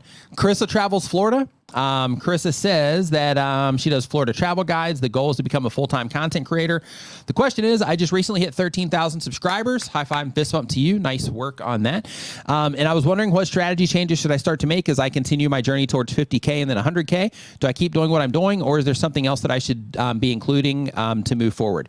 So when it comes to when you have a channel and you have a lot of activity on the channel, the best thing that you can do is to start tracking the content that people respond to versus what they don't, and also themes that you're doing that people respond to compared to themes that people don't. So what that would look like, since you watch my content, is like my news content would be like one theme. These streams would be like another theme. My YouTube help videos would be another one. The mobile series that I did a while back that I'm actually going to bring back, that is, that would be another one. Let's see here, my subscriber Q&A series that I did, that would be another theme. But basically, like all these different themes, as you do them, you have the idea, like, okay, let me, put together this theme or this series that I'm going to do. And then if people start responding really good to that series, then you keep going with it. And then if they don't, compared to the other things that you're doing, then in that case, unless there's another, goal for that series, then in that case, then you say, okay, well, people aren't enjoying this series like I thought they would, so no more of that series. And, after you try experimenting and trying to make it, a little bit better or whatever, say they're not responding here, so let's go ahead and ditch that series and let's come up with something else to do. And then you just kind of rinse and repeat that process. But the way you do that is by using the grouping feature inside of your YouTube analytics. So I have a video, a short actually on my channel that shows how to get to the grouping feature. So I recommend that you check that out. But basically what you do is you start comparing your content sets against each other, or your themes against each other. And you basically start limiting the stuff that people aren't responding to as well in terms of, publishing that type of content, and you try to come up with additional things to experiment with to see if you can find things that people respond to at an even higher rate. So that would be the thing that you would go through now. But just that brainstorming and just spending time, just sitting there, looking out the window with a coffee or a tea or whatever it is that your water, and just sitting there and just thinking to yourself, like, yeah, what else could I do? What type of series could I put together that I think would add a lot of value to my audience, and just spend time, on the ideation of it, and start experimenting, with those sorts of things. But of course, through using the grouping feature, you're also going to be able to see the content that is the highest performing, and then the second, and so on. So when you're looking at that, then another thing that you can do is you can say, okay, well, this is the content, these top 2 or top 3, people always respond to these no matter what I do. So in that particular case, these are ones that are going to be like really strong pillars of content on the channel. So while I'm experimenting with some stuff over here, I'm still going to continue to publish content into these. So then that way you keep it moving with the stuff that people are currently responding to, and then you just keep trying to make it better with the different themes and series that you're doing. So really quick, Motif Music Studios says, "Oh, grouping feature. What new deep dive?" Oh yeah. So grouping what you do? Is awesome. Yeah. So what you do for this is basically you go into your YouTube Analytics. This is easiest on a computer. Go into your YouTube Analytics, and then you want to go at the channel level, and then up in the top right hand side, you're going to see an advanced mode. Once you click on advanced mode, you have 2 ways that you can get to this. One is if you click compare, then you can go in that way. But the cleaner way to do it with less clicks is go and click on your channel name, and this is a really weird hidden place that YouTube puts it for whatever reason, but you click on your channel name, and then it's going to pop up a box. 3rd tab over, I think it is, that is, you're going to see a tab that says groups from that box that pops up. If you don't have any groups yet, then at the very bottom of that, you're going to have create groups. So what you want to do in your case, since you're doing music stuff, or in Chris's case, since she's doing, travel content, is she would create a new group, and then she would start putting in that first group of content that's similar in nature to each other. So for example, since you watch my content, like one of the things that I would do is I would say, okay, news. That would be one group. And then I would say, okay, these are all of the news videos that I put out over the last, let's say 90 days or something, or 6 months, depending on how deep I'm getting. But let's say these are the videos I put out over the last 90 days. How do these compare to, other things that I've done over the last 90 days, like my monetization reviews? And then I can compare those against each other using this feature as a content set versus individual videos. And then by doing that, it just gives you like a bigger overview of how people are responding to the overall theme, which is really cool. But you can use that for all kinds of stuff. You can use it for testing different thumbnails. You can use it for looking for, triggers and titles. You can use it for testing your calls to action, for asking people to subscribe or like the video, those types of things. You can use it in a lot of really cool ways. Let's see here. Next up on our list, we've got Tiny Cabin PNW. They've been on YouTube for less than 6 months. It's how-to cabin building. The goal of the channel is to have fun and eventually monetize. The question is, any tips for channels where subscribers are growing slower than watch time? Make sure that you are asking people to subscribe. You can do that either verbally somewhere in your video where it's not interruptive to the viewer. You can also do it by adding a little graphic to the screen as well, to where you don't even have to say anything. You just have a little thing that pops up and it reminds people to subscribe. We have those at tubertools.com, where you can download some of those. You can also find, other versions as well, but the ones on Tuber Tools are customizable. So some of them are, but you can use those types of things in order to, draw attention to that call to action without interrupting the viewer experience with it. Let's see here. Next up, we've got Rhonda's Lovely Sparks ASMR says, the goal of the channel is to help with anxiety and to monetize. And the question is, on a horse ASMR long form, was climbing up to 6,700 views fast and highly recommended. All of a sudden it stopped cold. I researched and guessed that it was because I received more than 30 subs in one day. No, like when you receive 30 subs in one day from a video, that's perfectly okay. It says, I asked my Facebook friends to join and there was an influx of subs. Yeah, that could be part of it. I believe Facebook assumed they were bots and spam and froze the views on that video. I don't know how to contact the contacts I've seen /used, haven't answered my question or responded. 2, have you had that happen to you and what do you think happened and what would you do? So YouTube wouldn't necessarily stop promoting the video, but if you did have people coming that interact with it that were not people that would normally interact with that content, it kind of could have like confused it a little bit, and it could have started recommending it to the wrong people based on that influx of people that might have been coming in just to support it because you shared it versus being people that would actually come in and watch and enjoy that content typically. They could have also clicked for a second to give you the view and stopped watching, I was going to that next. And then that sends a negative signal to YouTube. So sometimes bringing your friends and family in can actually backfire on you. Yeah. So what you want to do for that, to see the effectiveness of what you were doing on Facebook, is go into the video in question, go into your analytics for that video. Once you are in analytics, then you want to go into advanced mode. Once you're in advanced mode, go to traffic sources. From there, if you look at your traffic sources, you're going to see external. Once you see that external, if it's not blue, then you want to go up to the date range of the video and you want to change it from since published to since uploaded. And then you want to, that will make it turn blue to where it becomes a clickable link. Then you click into your external traffic sources there. On that list somewhere, you're going to see Facebook. And then you're going to be able to see the average view duration from people that are coming over from Facebook. That's going to let you know the effectiveness of that share. So what? Did you hear that? What? Oh, maybe it was an airplane or something. What? I think it was an airplane mixed with the fan, maybe. Not sure. But it was just kind of like a... So yeah. last week, I was smelling something on fire, and now you're hearing stuff. Yeah, I think it might have been an airplane. I'm What not if sure. we're haunted? Yeah, maybe. If anybody has a paranormal channel, we would be happy to open up the studio to you to come over. But And if there's a priest in the house, maybe Right. exorcism might be in order. but what... Airplane. Sometimes the they fly airplane. really low. Yeah, I think that might have been what it was. Sometimes. Okay, so all right. Yeah, here I think we it was that mixed with like a rattle the fan. Let me finish this thought really quick. Okay. But basically what you want to do is you want to, anybody here that's sharing your content to other platforms, you want to go through with the thing that I just talked about.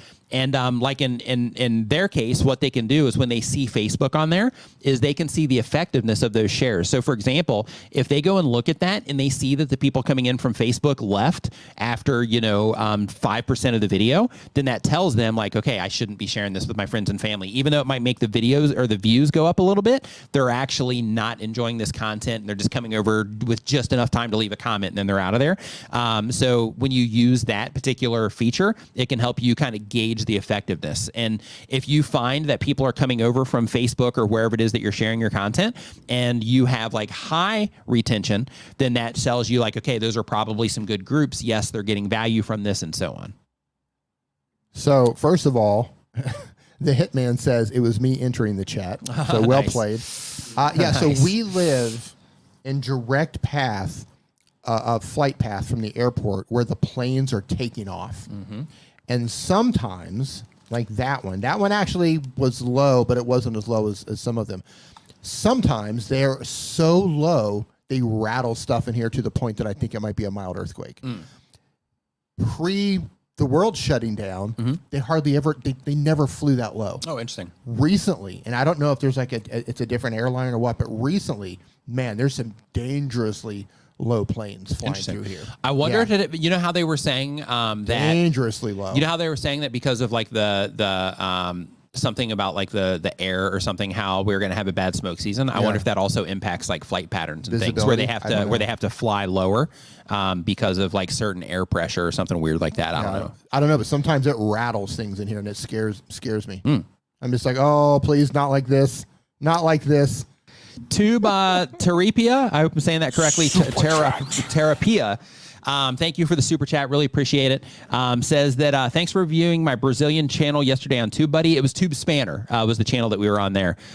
Says besides creating interesting content, is there any other tip or strategy to help a channel with more than one subject, movies and retro gaming, to grow? So the thing is like you can grow a channel even if it has mixed content on it. It's just the thing is when it comes to building a channel that's a resource for a certain type of viewer, when you do that, you will typically accelerate the growth if you're making content that people respond to well. It typically accelerates the growth because then every video on your channel is a good fit for those people. And when you start making different types of content for different audiences, so for example, movies over here and retro games over here, it works against you because let's say that somebody comes in and they watch 10 of your movie reviews and then YouTube detects like, hey, this person's really loving this content on this channel, and they watch those videos, they commented all of them, they liked them all, they subscribe to the channel, they're like, wow, this is the greatest thing ever. Then you publish the retro game videos, YouTube's going to show it to some of those people that had those types of actions, and some of those people aren't going to click on it because they don't care about retro games, they care about movies, and then that's going to hurt that initial publish of that video. It might do fine long term, but in terms of the initial response that you're going to get on it, it can kind of work against you in that way. So you can absolutely grow the channel though with varied content, but if you want to make it all happen done faster. The general rule of thumb there is that you want to target your content towards a very specific type of viewer. And then when you target it towards that very specific type of viewer, then everything on your channel is accessible to that person and it's of interest to that person as well. Got a super chat? Super chat. Banging Gears, thank you for the super chat. Says, I make music videos from car shows and how-to videos from the parts I buy. I promo my videos in my Facebook group, which is growing more than my YouTube channel. Should YouTube be growing my Facebook group or vice versa? Really, I'm a big fan of meeting your viewers where they are. So like if you have a certain part of your viewership is on Facebook, then by all means serve them there. Like if somebody logs onto Facebook and they have made the conscious choice to open the Facebook app, then they want to be on Facebook. They don't want to be on YouTube. If they wanted to be on YouTube, they would open up the YouTube app. So because of that, I'm a big fan of saying like, hey, let me just put the content over there and then they can enjoy it over there. And then for the people on YouTube, they can enjoy it here, but I'm going to let both people know that I also have them available in these other places as well. So like in your Facebook, descriptions, just letting them know, or on your Facebook page, letting them know that you have a YouTube channel. And then on your YouTube channel, just having a link to your Facebook page in your video descriptions so that you can, send people back and forth that way based on their choice and not trying to kind of, force people to go from one platform to another because, like I said, if they open YouTube, they want to be on YouTube. If they open Facebook, they want to be on Facebook. So serving them where they are is the best way to reach them based on, their needs and where they want to consume the content. So I would just lean into that and just meet them where they are. Lean into it. Yep. And then that way, that also keeps everything clean. And that, like, when you are, interacting on one platform, you're like, hey, this is my Facebook group. These are my Facebook folks. And then when you're interacting on YouTube, it's like, hey, this is my YouTube community. Renee says, regarding your last question, Bryan Cranston can be in Malcolm in the Middle and Breaking Bad, but in the same show, that would be confusing. So yeah. YouTube typically recommends separate channels per audience.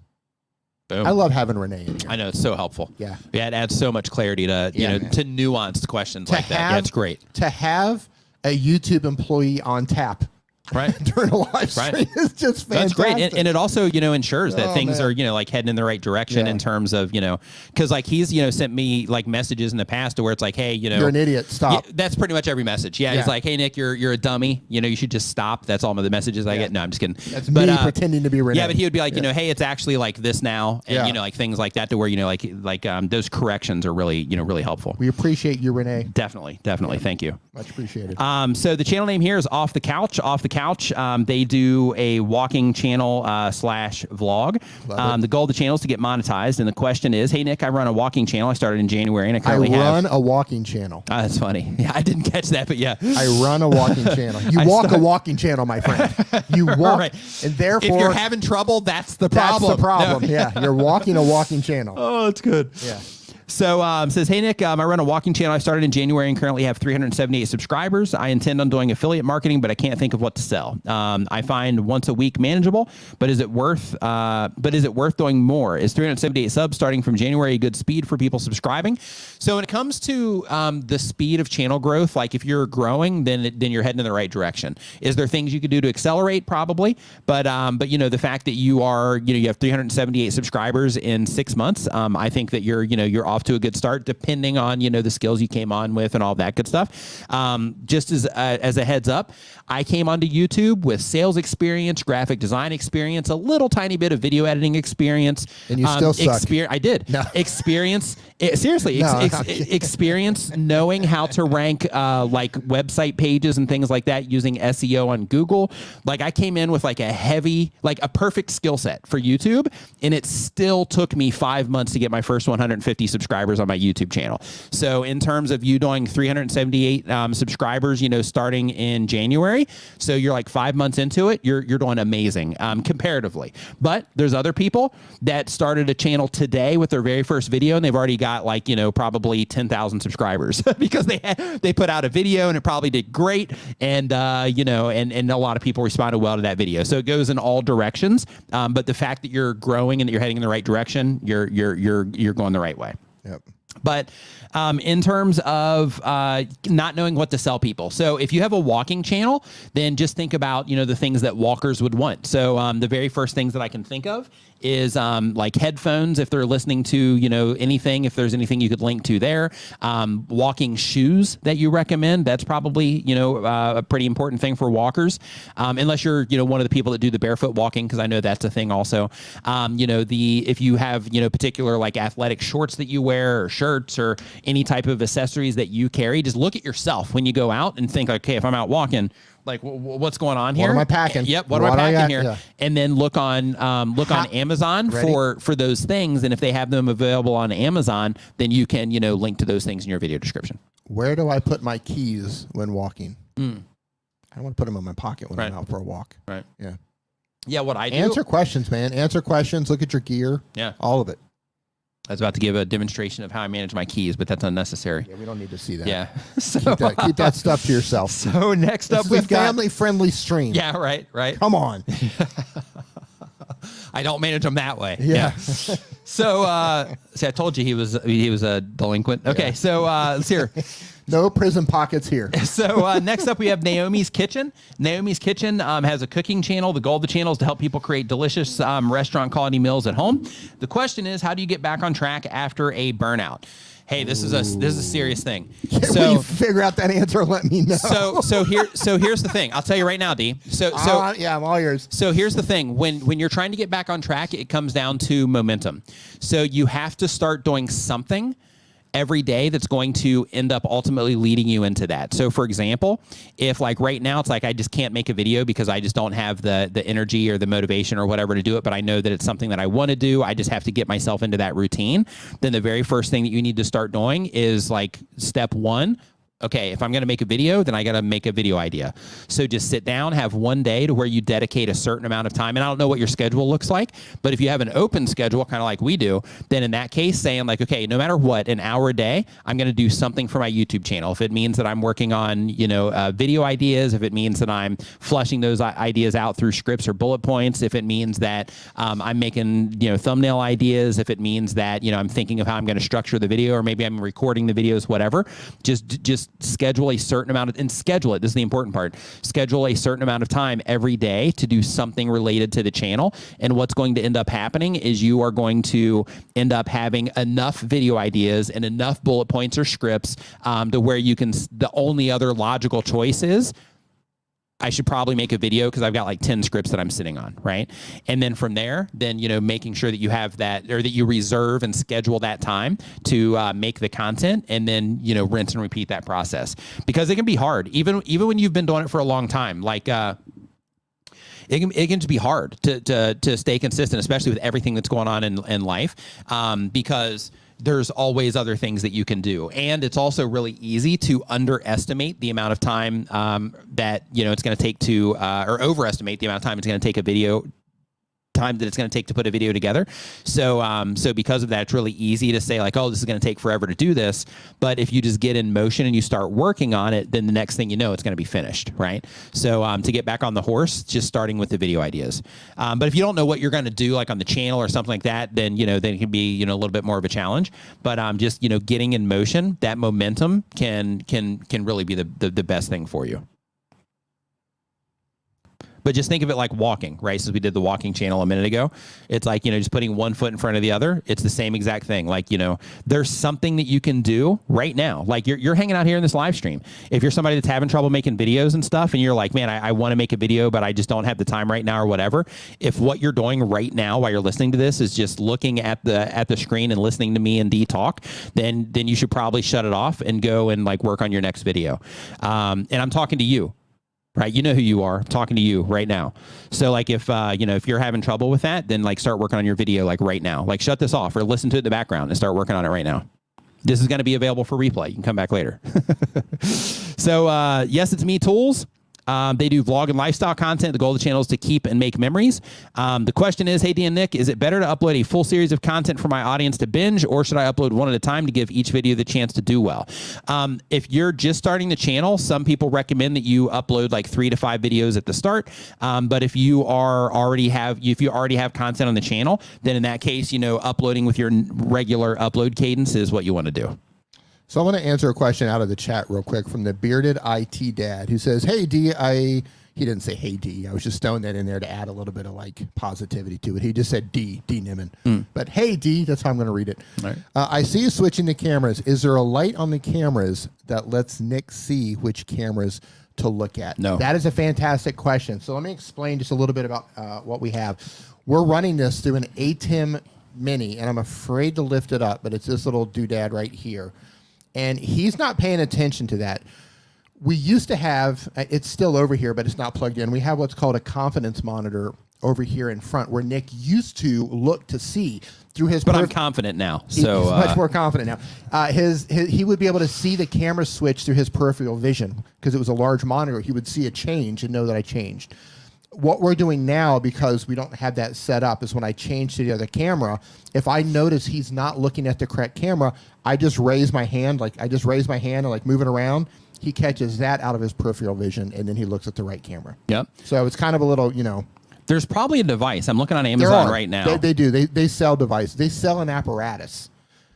Yeah, there are things that you can put on your cameras. I don't know if they'll work with what we have, but I think Black Magic sells something, I believe. Okay. But I'm not sure if it... All those just for their cinema cameras? Yeah, I'm not sure if it only works for their cameras or not. Yeah, so people look on Amazon. So there's a search on here for camera indicator light, and I looked for that, but it doesn't have anything that I'm looking for. Thanks, but Doug. It's called a tally light. Yes. Tally light. Yeah, I knew that. Yeah. Thank you, Doug. Okay, so tally light. I'm going to look for this right now, just so I can kind of get it in my history. And yeah, that's exactly what we need. Yeah. Well, we don't need it. I mean, we're doing fine. Yeah, but it'd be easier for me. My hand isn't good enough. No, sometimes I don't all of see a sudden this.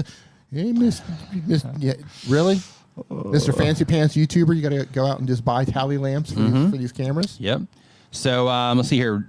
1 star. Not getting that one. Yeah, not getting that one. Okay. So let's see. I'm just going to leave that open in the background, so I'll get to that later. Okay. Trucker. I see what you did there. Very clever, but I'm not going to say it here on camera. We should reach out to a company. Yeah, and see if they'll be like, hey, here's the cameras.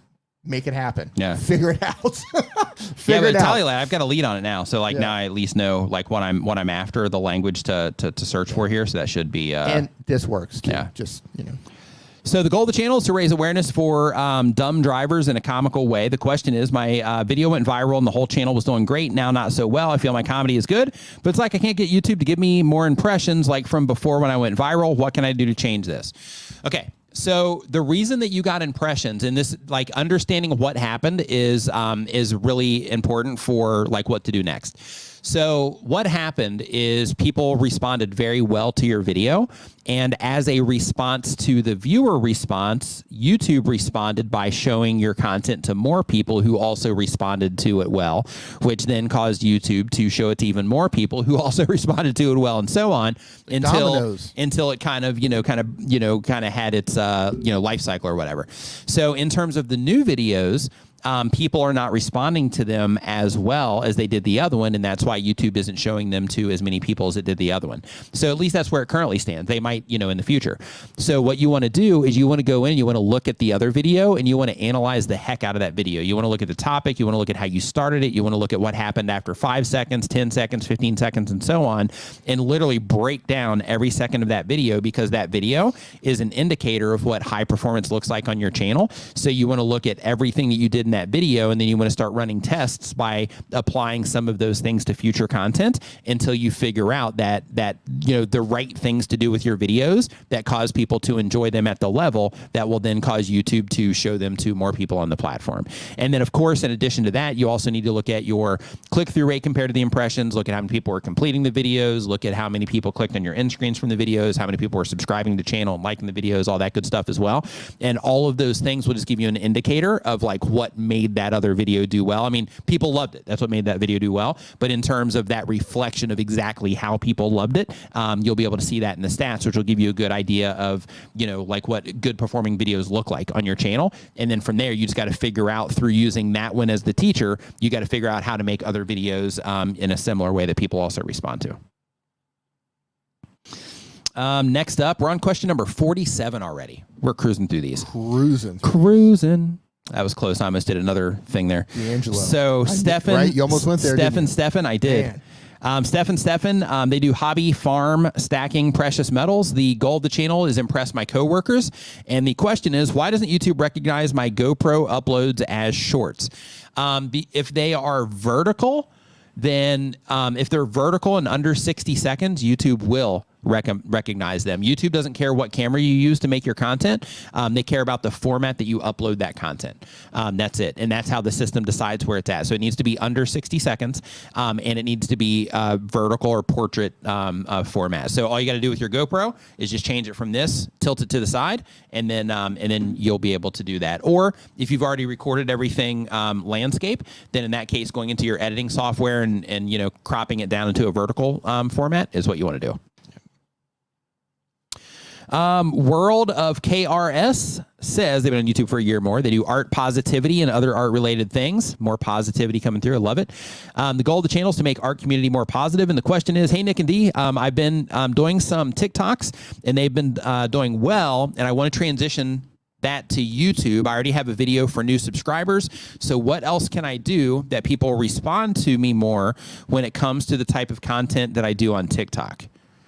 I've been doing some TikToks and they've been doing well, and I want to transition that to YouTube. I already have a video. Okay, so keep in mind, when people are interacting with your content on YouTube, they're probably going to interact just a little bit different than they are on TikTok. It's a different experience. But one thing that you want to make sure that you are doing, though, is if you are putting up like short form vertical content on TikTok, then, you know, of course, go after YouTube Shorts at first because you already have that content that you can remake and get it up onto YouTube. But if you have longer form vertical content, then in that particular case, you know, I would just start making original content for YouTube. But if you're getting a response on TubeBuddy, so really quick, TikTok. Sorry, I said that as I read the words TubeBuddy. So Sandrine Castagnant Kitchen and Food and Drink says, who runs TubeSpanner? That's Danielle runs TubeSpanner.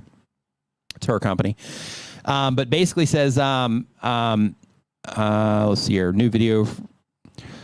Yeah, so since you're going to be uploading to YouTube, instead of thinking like, okay, my content did okay on TikTok, so how can I get the same exact results on YouTube? Instead, take the knowledge that you learned from making good content on TikTok and apply that to what it is that you're doing on YouTube. And then YouTube is going to give you analytics on the back end, just like TikTok does. So what you want to do is you want to look at those analytics and look for places to improve. And since you already have the skill set of making content that people respond to well, you'll be able to do that on YouTube as well. You just have to, you know, learn using YouTube's metrics, exactly how the people that YouTube is going to show your content to, how they respond to what it is that you're doing there, and then modify things as necessary. Next, Studio Nova TV says that the type of channel they have is animation and voiceover dubs. The goal of the channel is I want to tell stories that highlight the production quality as possible for my audience. The question is, I've noticed a sharp decline in the amount of impressions on my most recent videos. Normally, I average 12% click-through rate. However, the last two video uploads have less than 1,000 impressions with a click-through rate of 3%. Ouch. What could be causing this? Also, since we're on the topic of music, can a content claim, which doesn't restrict viewership on the audio, affect the performance of the video and by extension the channel? So if you get a copyright claim on a video, it doesn't have impact on the video performance itself. All that means is that that you are going to lose the ad revenue there, and it's going to go to somebody else. That's what that means. In terms of you having a 12% click-through rate on a lot more impressions, and then your last two uploads have less than 1,000 impressions with a click-through rate of 3%, I would update your packaging. So I would update your thumbnail and your title because they are just not resonating with people. So that would be the very first thing that I would do there, because like 3% on 1,000 impressions, like that's definitely not a good click-through rate at all. So I would definitely change that. Just for context, like for my videos, if they are, and I don't always follow this rule, this is when I'm like being aggressive on my channel, but like if my thumbnails, if I hit in browse, if I get 100,000 impressions and I don't have at least a 5% click-through rate, then I'll update something in the title or the thumbnail, or both. Or I'll run an A/B test on the thumbnails with TubeBuddy or something like that to try to get things better. Let's see here, and that's with 100,000 impressions. So like when it comes to like 1,000 with 3, that's a pretty, yeah, that I would definitely update that. So Event Your Spirits says that they do been on YouTube for less than 6 months. They do information and vlogging content. The goal of the channel is to share testing and historical information and experiences of wine and spirits from around the world. The question is, why is it that my shorts never seem to go past a certain number of views, no more than 1.5 thousand? I would think different shorts would allude to different numbers of views. So what's probably happening is you're just getting through that first ring of people. So when you publish a video on YouTube... Shorts are really competitive now. They are. Really competitive. When you publish a video on YouTube, if it's a short or if it's a long-form content or live stream, whatever, it goes out to the people that the system thinks are the most qualified for that content, or the most that would be the most probable to enjoy that content at that moment in time. So when it gets through that first group of people, if they didn't respond at a competitive rate, then in that particular case, it's going to end up prioritizing other content. So that's probably what's going on there. Yeah, and I think a lot of people who started out with shorts early on have seen a significant change. Okay, there are some people who are just knocking it out of the park, home runs with shorts. Yeah. But for the rest of the mere mortals in the trenches fighting it out with shorts, if you got in early, you probably saw significant numbers when it came to views. But now, man, it can be different with niches too. Like it can be different, but I mean, it's changed. It's changed from where we started to where we are now. Those easy views are gone for most people. It's highly, highly competitive. Yeah, so like the that channel that I looked at, the Uego G, or however you say it. Uego. Yeah, so like with that one, like the recent shorts on his content, like some of them are like 200 something thousand views, 100 something thousand views. Right. Like he's still crushing. Some people knock it out of the park. Yeah, it's weird. So you have there's not a lot of middle ground. It's like you have the ones that are doing insanely well, and then you have people who are kind of getting capped at a certain level. That's kind of weird. It is. Music Mix Plus. They do classical music. It's the second classical music. The goal of the channel is I love classical music and also would like to monetize the channel. The question is, how can I fix my channel after being denied monetization for reused content? Is it reused content or is it original? I keep coming across this with music channels. If it is reused content, then of course you're going to have to make original content in order to get around that. If it is original content, and you're getting denied monetization for reused content, I would appeal. Yeah. But reach out to Team YouTube on Twitter. Yeah, reach out to Team YouTube on Twitter. But if you continue to get declined, there's something about what it is that you are doing that they don't deem it as okay for their monetization program. So I would definitely make sure that everything that you're making is original. Yeah, I will say this. I know there is. I don't want to call it a problem, but I guess it is. I know there's a situation where a lot of original music channels are being flagged as having repetitive music, and it's just a mistake. Keep pushing. Don't just take the first no. Appeal it. Reach out to Team YouTube on Twitter and just keep pushing. Outdoors in Maryland says they do bi-weekly content. It's an outdoor channel. The goal is to go full time. Real quick, Roberto says, I wrote a guide on Awesome Creator Academy website on reused content policy and why you're declined and how to appeal. Boom. There you go. That's awesomecreatoracademy.com, by the way. So the goal of the channel is to go full time. The question is, how don't you think I could stand out? So Somebody we talked needs new glasses. Yeah, we talked. No. It's just how they put all the words together. Oh. So when it comes to YouTube, just remember that that you are the thing that's going to make you stand out. But of course, analyzing the space that you're getting ready to go into or that you're in, and looking for all the commonalities between channels, and then thinking how you can do something that is disruptive or wildly different compared to what everybody else is doing. So for example, when I first started my channel, one of the things that helped me make a splash once people started taking notice was that like the style of my content and everything that I was doing was completely different than everything that was happening in the space at the time. Kind of like when Film Booth came in, right? For those of you that are familiar with Ed over at Film Booth, he came in and disrupted the space by doing storytelling content around YouTube, around being a content creator. So like when you come in and you are just doing exactly what everybody else is doing, it's going to it's just going to blend in. But when you look for things that you can do to do differently, that's going to be the stuff that helps you stand out. Like, for example, when I started my channel, at that time, everybody that was talking about YouTube was, trying to be like overly not overly, but they were just, being really professional about it. And, they were sharing a lot of really great information, but some of it was extremely vague or limiting, or limited. There were a few channels that were sharing like deep information, but they weren't uploading as much. But at that particular time, like as I was learning things, I was just sharing like everything. Like I didn't have any limits. And I didn't have anything to sell at that time either. So because of that, people, really responded well to the content because I was sharing, things that were effective for me that were also being effective for other people when they were trying them. Stylistically, my videos look different. I would do like little quirky things in my videos just to kind of add some personality to them and stuff like that. I was just taking a different route. So I was approaching content creators as a content creator, not necessarily as like, hey, I'm this like, coachy person that's trying to, get you into my, consulting or, something like that. So, that approach, helped me stand out in the YouTube help space when I first came in. StreamYard's in the house. Hey, what's going on, StreamYard? Hope you guys are doing fantastic. It says we're building a long-form video podcast interviewing creators. What advice do you have for us to grow a video podcast on YouTube? First, make sure that you, on that video... Hold on. We need coasters. Yeah. We need Duck StreamYard coasters. We have a metal desk. Yeah. And this wonderful StreamYard mug is clanking on here and is scratching up the top of the desk. We need StreamYard coasters. We do. Desperately. We do. So, yeah, just putting it out there, StreamYard. Now that you're in the chat, we got you. We got you in here. You can't say you didn't hear it. Gotcha now. Yeah, gotcha. Yeah. So on the podcast, gotcha, Duck. Yeah.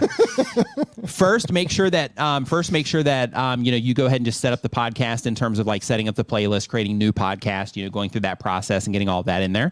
And then from there, since you are trying to get in front of like live streamers and people that would be interested in the product, but you're doing it through the interviews. Then in that particular case, one thing that is like proven to help podcasts grow is in your case, since you're doing the interviewing people that already have followings where they can recommend the episode in their community feeds on YouTube or whatever social platforms that they have. That's a proven growth tactic for people that do interviews. And because you guys are deeply embedded with a lot of people that have large followings, that would be something that I would definitely leverage. So for example, if we did that interview, then that interview would go into my community feed, for example, to let people know about it there, and it would forever live there in the community feed. And anybody else that you did that with, the same exact thing would happen there. Plus people would share it on Twitter and those sorts of things as well. So I would just leverage the guests that you have, but also when it comes to podcasting, a lot of people will, like in that case specifically, they will optimize the entire episode around the guest. Instead of optimizing the episode around the guest, optimize the episode for YouTube around the topic, right? Pick like a core topic and optimize it around that. And the reason that you want to do that is because let's say that you have a podcast get presented to you on a homepage. Well, if it's a podcast and this podcast is like my interview with like D. Nimmin or our interview with D. Nimmin, in that particular case, I don't do interviews. The qualifier for that would be that you have to know who D is in order to even care about that episode in the first place. That's why I don't do interviews. Nobody knows who I am. However, if it was, how to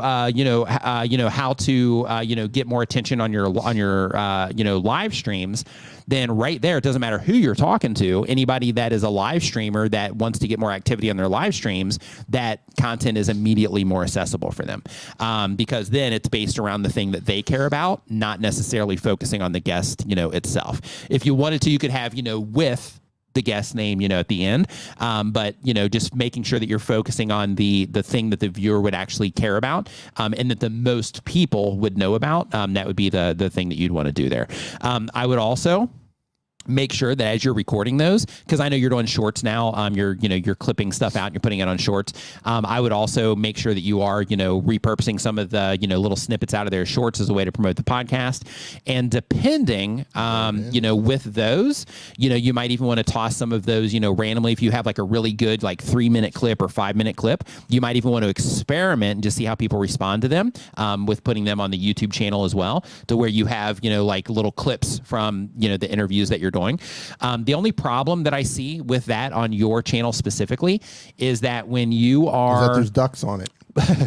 is that when you are, publishing those to your channel because they're interviews, most of the content that you have on your channel is actually teaching people how to do stuff related to live streaming. So it is definitely a different offering that you're putting on there, which can be good. But, like I'm almost thinking that it might be better to actually move that to like a StreamYard podcast channel or something like that, and then build that as like a whole other way that people can discover the brand. And then as part of that, maybe putting the clips on that channel. So then basically you would have like StreamYard conversations or whatever you wanted to call it. You would have that as like its own thing that would still bring attention to the brand. But you would have the StreamYard YouTube channel as the thing that helps people, better understand live streaming and all the different things to do. But then the conversations would be, something else. And then from that, you could have the podcast channel, and then technically, you could also take the clips, and you could even have like a clips, StreamYard clips. And then by doing that, you would actually be running 3 channels, which I know would be, more work there, but you'd be running 3 different channels, and then you would be having these different offerings that you'd be giving. And you would be able, via your community feed and via playlists on your channel page, you would be able to cross-pollinate all of those channels with each other, sending traffic back and forth, and getting all of the StreamYard information in front of all of those audiences. So that would kind of spread you out a little bit, and then that would make each one to where if you're into listening to interviews, you can listen to every interview on that channel versus having to sift through them or find the playlist for the podcast and things like that.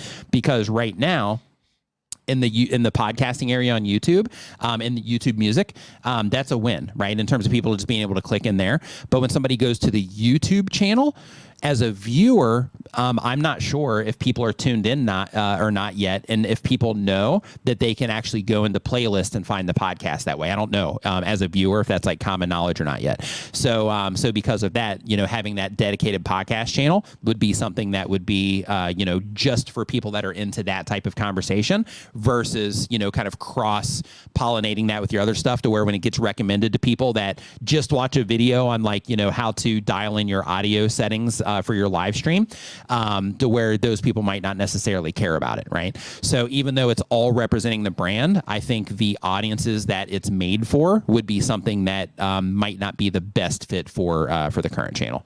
That's just my thoughts. Of course, we can hop on a call or whatever and just kind of brainstorm. But that would that would be some things that I would consider. Okay, well that was all great and all, but they said that they're texting the CEO for coasters. Okay, so that's the most important. Yeah, it's the most important Secondly, yeah, forget all this other stuff. Secondly, I'm repping today. Yeah, you are. I'm repping today. Yep. I got the shirt. Yep. The duck is always present on the desk. Yeah. Repping hard. Repping hard today. And you got a new channel member? I got to play the Misc questions answered. Welcome to the Nimminati. When you get the chance, go to nimminvip.com. It's going to redirect you to a service called Members Amp. Make sure you connect there. Once that is connected, the next thing you want to do is there's going to be a little Facebook area in there. You're going to instantly get some stuff you can download when you connect there. But after that, you're going to see a little Facebook area. Click in that. And then once you click into that, then you're going to get the link to the Facebook group. If you're interested in joining the Facebook group, it's a part of it, so you don't have to pay extra or anything. Then make sure you go to the Facebook group, fill out all the information there, and then if you can do that before the stream is over, I can get you in after the stream. I mean, mouse pads would be cool. Yeah. But not like a mouse pad with like an enormous... It would be a duck pad in that case. It'd be duck pad, yeah. Right? So, but not like a huge duck on it, but like a little duck in the corner. Because if the duck was on the... You don't really see those on screen, though. No, but like... Same with the coasters. But you see it. Yeah. I see it. And just, StreamYard's be on my mind. I'm just saying what would be nice for the creator team. Mouse pads, a little duck. I don't want to put this on the duck's face the whole time because then it's gonna take the paint off the duck's face. Then you're gonna have a distressed duck.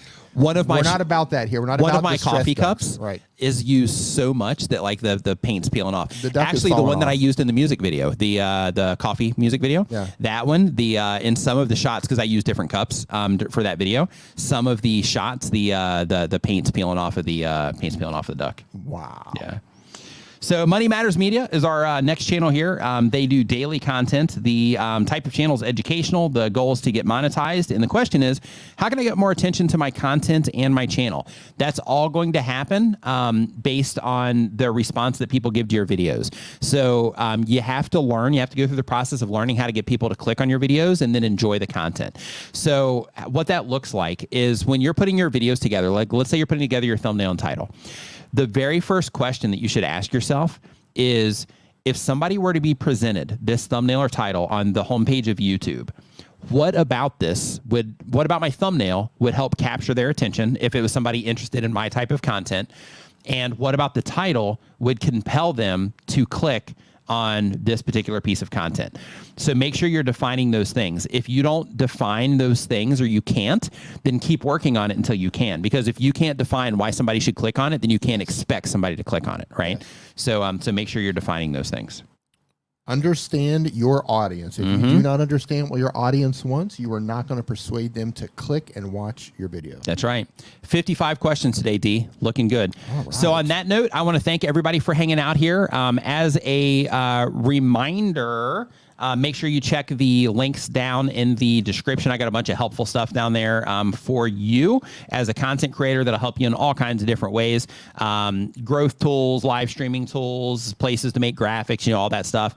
You can find all that down in the video description. But more importantly, for those of you that are just getting started with all of this, as we talk about, all these different things that we have to do. And I know that, there's still a lot of people that are like struggling to get views in their videos and stuff. Keep in mind that it's a process that you go through, right? So just like if you were, picking up a new instrument, or if you're trying to do like a fitness program or, something like that, there's a learning curve, and you have to go through that learning curve to get kind of tuned into how people respond to things so that you can, amplify what it is that you're doing.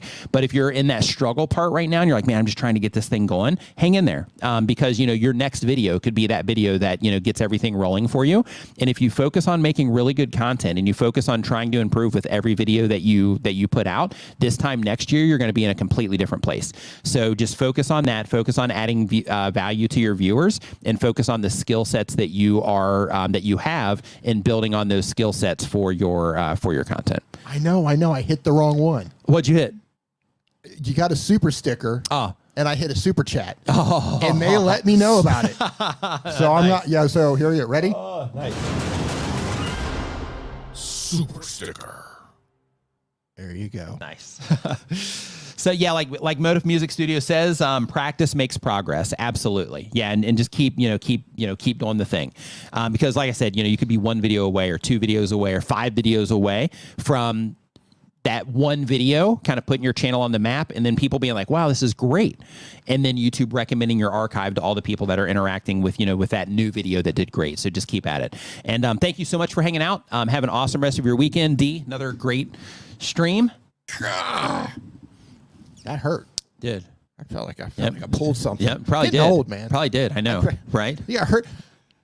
Yeah, you just like sitting on the sofa and you hurt yourself. Sitting on there's like, how did I throw out my back to sit on the sofa? Just like walking with a limp. What happened? I don't know. I was just watching Netflix. Right. My leg went out. Well, watching Netflix and my knee messed up somehow. I don't know. Broke my knee watching Netflix. I don't know. So, so have an awesome rest of your weekend. We'll be here next Saturday. I'll be here next Saturday at 9 a.m. Eastern. I think, D, you're streaming on the StreamYard channel next week, I think. Yeah, so next Saturday, we will be streaming before Nick. Daniel Battelle and I will be...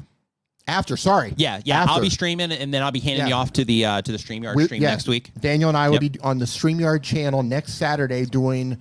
We have a game show over there. For those of you who don't know, we have a channel review game show with myself and Daniel Battelle, and it's a lot of fun. It is. It is a lot. We have a spinny wheel and everything. It is. It's fun. So, yes, have an awesome rest of your weekend. Thank you so much for watching, and we'll see you next time.